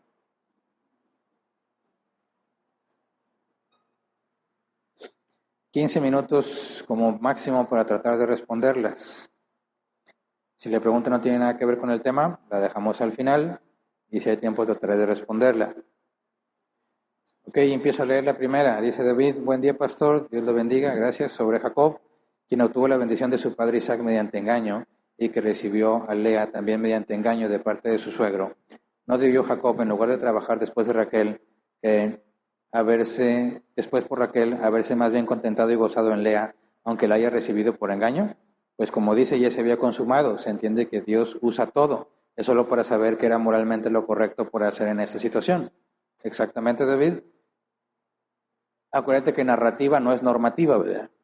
Todos los personajes de la Biblia se nos describe que a pesar de que Dios los usó grandemente, seguían siendo humanos como nosotros y cometieron errores graves. El deber ser para Jacob era gozarse y contentarse y no entrar en poligamia, que estaba prohibida desde el principio. Aunque no estaba especificado todavía en la ley de Moisés, Jesús nos da el sentido. Dijo, desde el principio Dios dijo, varón y hembra, hombre y mujer. Y lo que Dios ha unido, no lo separa el hombre. Hombre y mujer unidos sin separarse es monogamia. Fidelidad en el matrimonio. La poligamia contradice el propósito fundamental del matrimonio. Así que, aunque no estaba expresamente especificado, es fácilmente deducible. Entonces sí, Jacob pecó y vemos las consecuencias de tener 2 mujeres en casa, ¿verdad? Todos los problemas que se generaron y conflictos entre ellas y sus hijos. De hecho, todos los casos de poligamia que hay en la Biblia, incluyendo al rey David, nos muestran lo desastroso que es ese camino desobedeciendo lo que Dios ha dicho. Así que sí, Jacob no hizo lo correcto. Siguió empecinado en casarse con la que él quería, aún yendo en contra de lo que Dios ha establecido, y vemos cómo en carne propia padeció las consecuencias de sus malas decisiones. Sin embargo, Dios no lo abandonó. Siguiente, dice Gustavo: buenos días, pastor, por el tema del chisme. El chisme se puede proliferar en el trabajo, en las familias o en las iglesias. Como cristianos estamos llamados a detener el chisme cuando ya afecta en grandes escalas o desde que inicia el chisme. Mira, qué pregunta tan interesante. Porque es muy fácil caer en 2 extremos. Un extremo es decir, pues yo no me meto, si quieren decir chismes, pues que digan. Y el otro extremo es, voy a impedir que las personas digan chisme. No fuimos llamados ni a una cosa ni a la otra. Nuestra responsabilidad es, a ver, yo no tengo por qué obligar a las demás personas a hacer cosas que no quieran hacer o a no hacerlas si las quieren hacer. Dios no me ha llamado a ser policía de mis hermanos, pero yo no debo participar en eso, y si hay pecado, según Mateo 18, 15 al 17, lo debo confrontar. Entonces, si a mí me llegan con el chisme, yo ya soy parte de, y tengo dos opciones. O hago como la Biblia dice, o me hago cómplice. Entonces, si me llega el chisme, primero hay que decir, a ver, mi hermano, para empezar, no tuviste por qué darme esa información y ya me la diste. Ahora soy parte de esto. Ahora, para proceder correctamente, tendremos que ir con esta persona de la que estás hablando para corroborar lo que estás diciendo. Porque si lo que estás diciendo es falso, ahí mismo le pides perdón y te arrepientes de lo que hiciste. Si lo que me dices es verdadero, le vas a explicar por qué viniste a decírmelo a mí.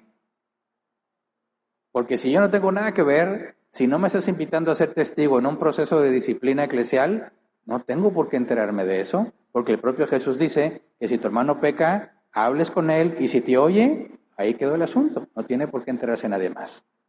Ahora, ¿qué va a generar eso?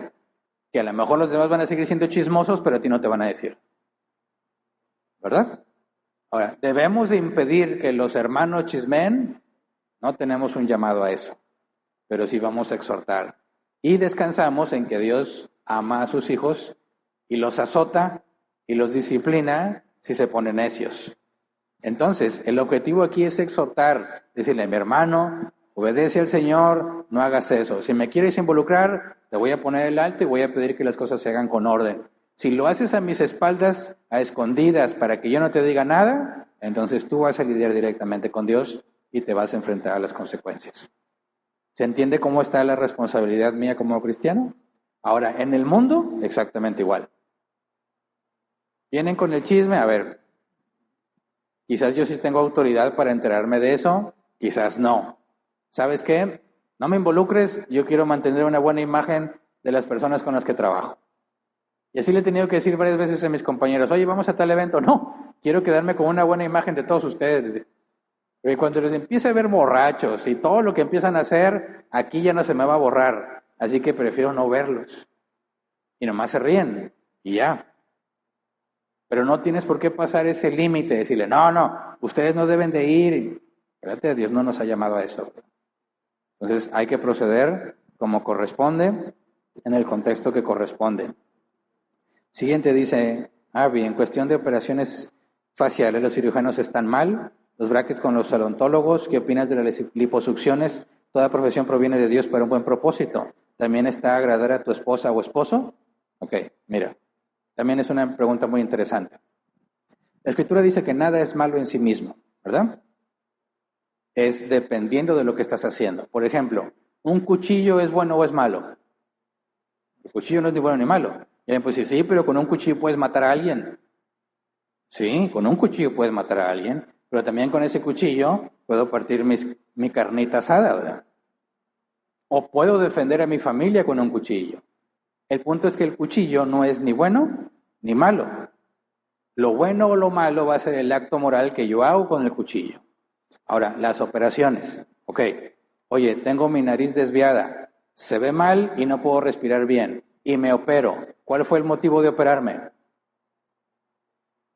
¿Corregir la desviación o tener mejor estética?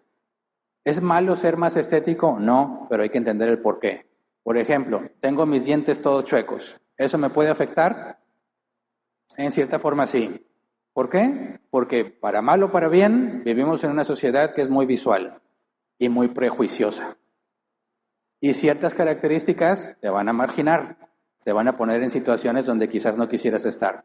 Entonces, si yo puedo arreglarle los dientes a mis hijos, les voy a hacer un bien. Ellos ni siquiera están pidiendo que les arreglen los dientes a cierta edad y yo se los arreglo y que vayan con el dentista y que les duela porque es un asunto de vivir en sociedad.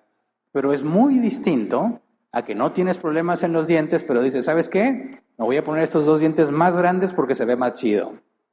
Ok, a lo mejor sí se ve más chido, no pongo en cuestión eso, pero ¿cuál es tu motivación? ¿Por qué lo estás haciendo? Ese es el asunto. ¿Por qué? Cuando dicen que las mujeres se operan y se agregan donde no hay para agradarle a sus esposos. ¿Es válido? Momento.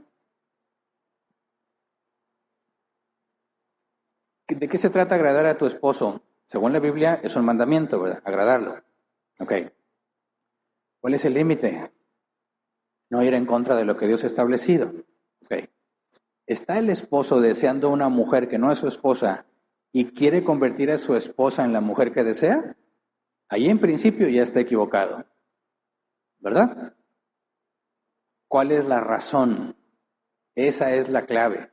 Operarse está mal, en sí mismo no. ¿Por qué? Oye, es que mi esposo me quiere operar. Bueno, ¿por qué no te ama como eres? Yo he conocido casos donde los hombres están tan metidos en pornografía que quieren que su esposa se parezca a lo que ven en la pornografía. Y como tienen el dinero, las operan para que se parezcan a lo que ellos ven. ¿Eso está bien o está mal? ¿Agrada a Dios? Por supuesto que no agrada a Dios, porque no estás amando a tu mujer. Quieres convertir a tu mujer a algo que te gusta. Y en esencia es contradictorio a lo que la Biblia dice. Entonces, no, yo no estoy diciendo que toda cirugía esté mal o que todo ajuste esté mal. La razón del por qué. Por eso en mis ejemplos estoy diciendo, es que yo estoy feo y no me gusta o valgo menos, nunca me voy a casar, ahí alto. ¿Hay algo que tú puedas hacer para corregirlo sin alterar lo que Dios hizo? Porque imagínate que la tecnología avanza y te pueden cambiar el cuerpo completo. ¿Te lo cambias? Oye, es que engordo y hago ejercicio y engordo. Hay una operación de trasplante de cabeza. ¿Cómo ves? Y este nuevo cuerpo tiene una genética, mira, no vas a batallar. ¿Ves algún problema ahí? Claro que hay un problema, la falta de contentamiento. Entonces, hay que discernir la razón, el motivo para determinar si es justo, si es aprobado, si es contradictorio a la Escritura, si es una desviación. Por eso no se puede establecer una regla universal para todos los casos. Se tiene que examinar el porqué. Siguiente. Buen día, pastor. ¿Qué diferencia hay entre contentamiento y resignación? Contentamiento es estar satisfecho. La resignación es aceptar lo que pasó.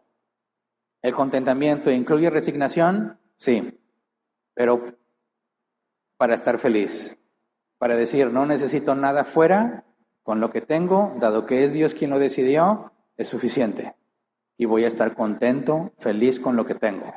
Resignación puede decir, pues ¿qué más? No puedo pelear contra Dios. Digo, seguramente te has sentido así, a mí me ha pasado muchas veces. Hoy estoy buscando otro trabajo, no hay, tengo que seguir en el mismo. Pues ¿qué más? Si por más que lo intento no lo puedo cambiar, pues me resigno y ahí andas con la carota, ¿verdad? Con el mal humor, mugre trabajo. ¿Por qué no nací rico? ¿Por qué tengo que venir a trabajar? Y estás ahí quejándote, molesto, porque aunque estás resignado, no tienes contentamiento. ¿Se entiende la diferencia?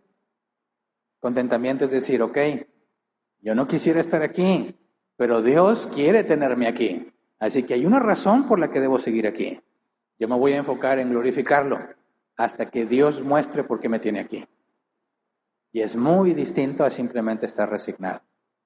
¿Se entiende la diferencia? Por eso, aunque incluye la resignación, no es lo mismo. Siguiente, diferencia entre contentamiento y conformismo.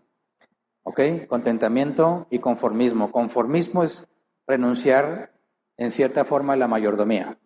El concepto de mayordomía bíblico es todo lo que has recibido no es tuyo y tu propósito es mejorarlo y multiplicarlo. Es el concepto de mayordomía. Y Jesús lo enseñó directamente. Se te va a juzgar por lo que multiplicaste.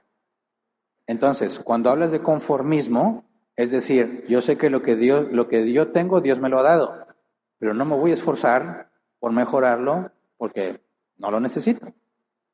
Ojo, la Biblia no dice que multipliques por necesidad, sino por mandato y fidelidad a tu Señor.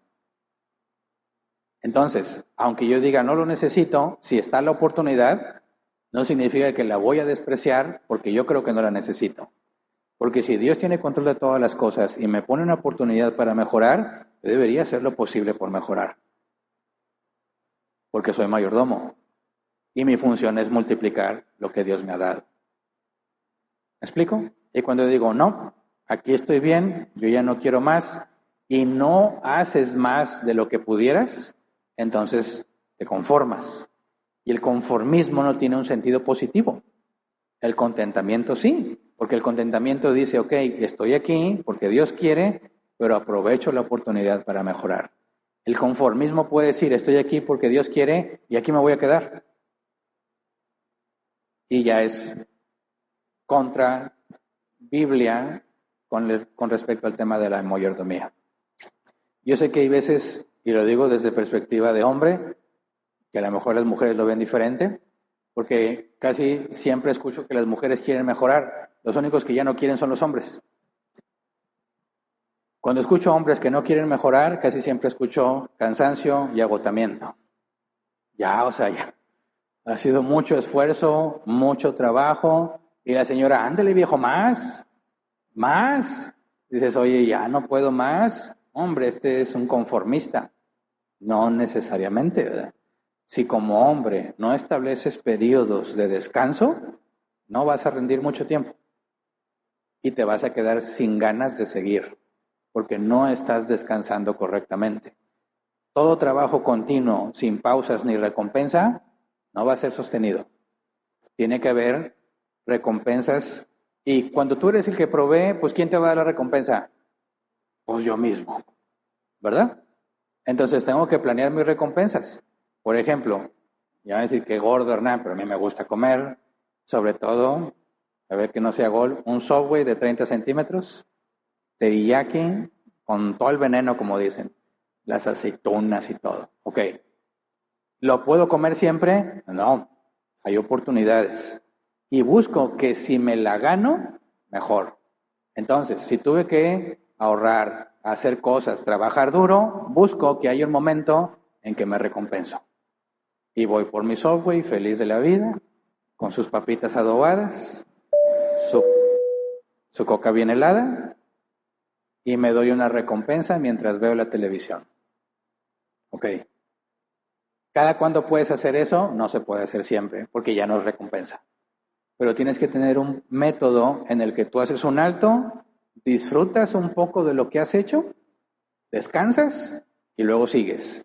Si no haces eso, ya no vas a querer avanzar y te vuelves conformista.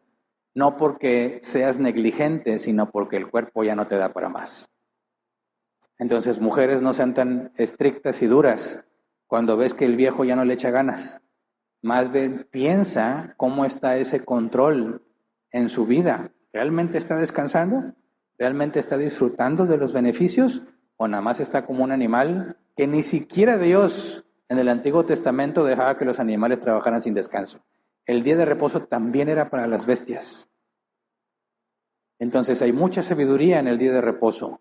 Si no haces el alto, si no disfrutas de lo que has hecho, si no consideras cómo estás avanzando, ya no vas a querer seguir adelante. Entonces, mucho ojo con el conformismo que viene como consecuencia de una mala administración de tu cuerpo, ¿verdad?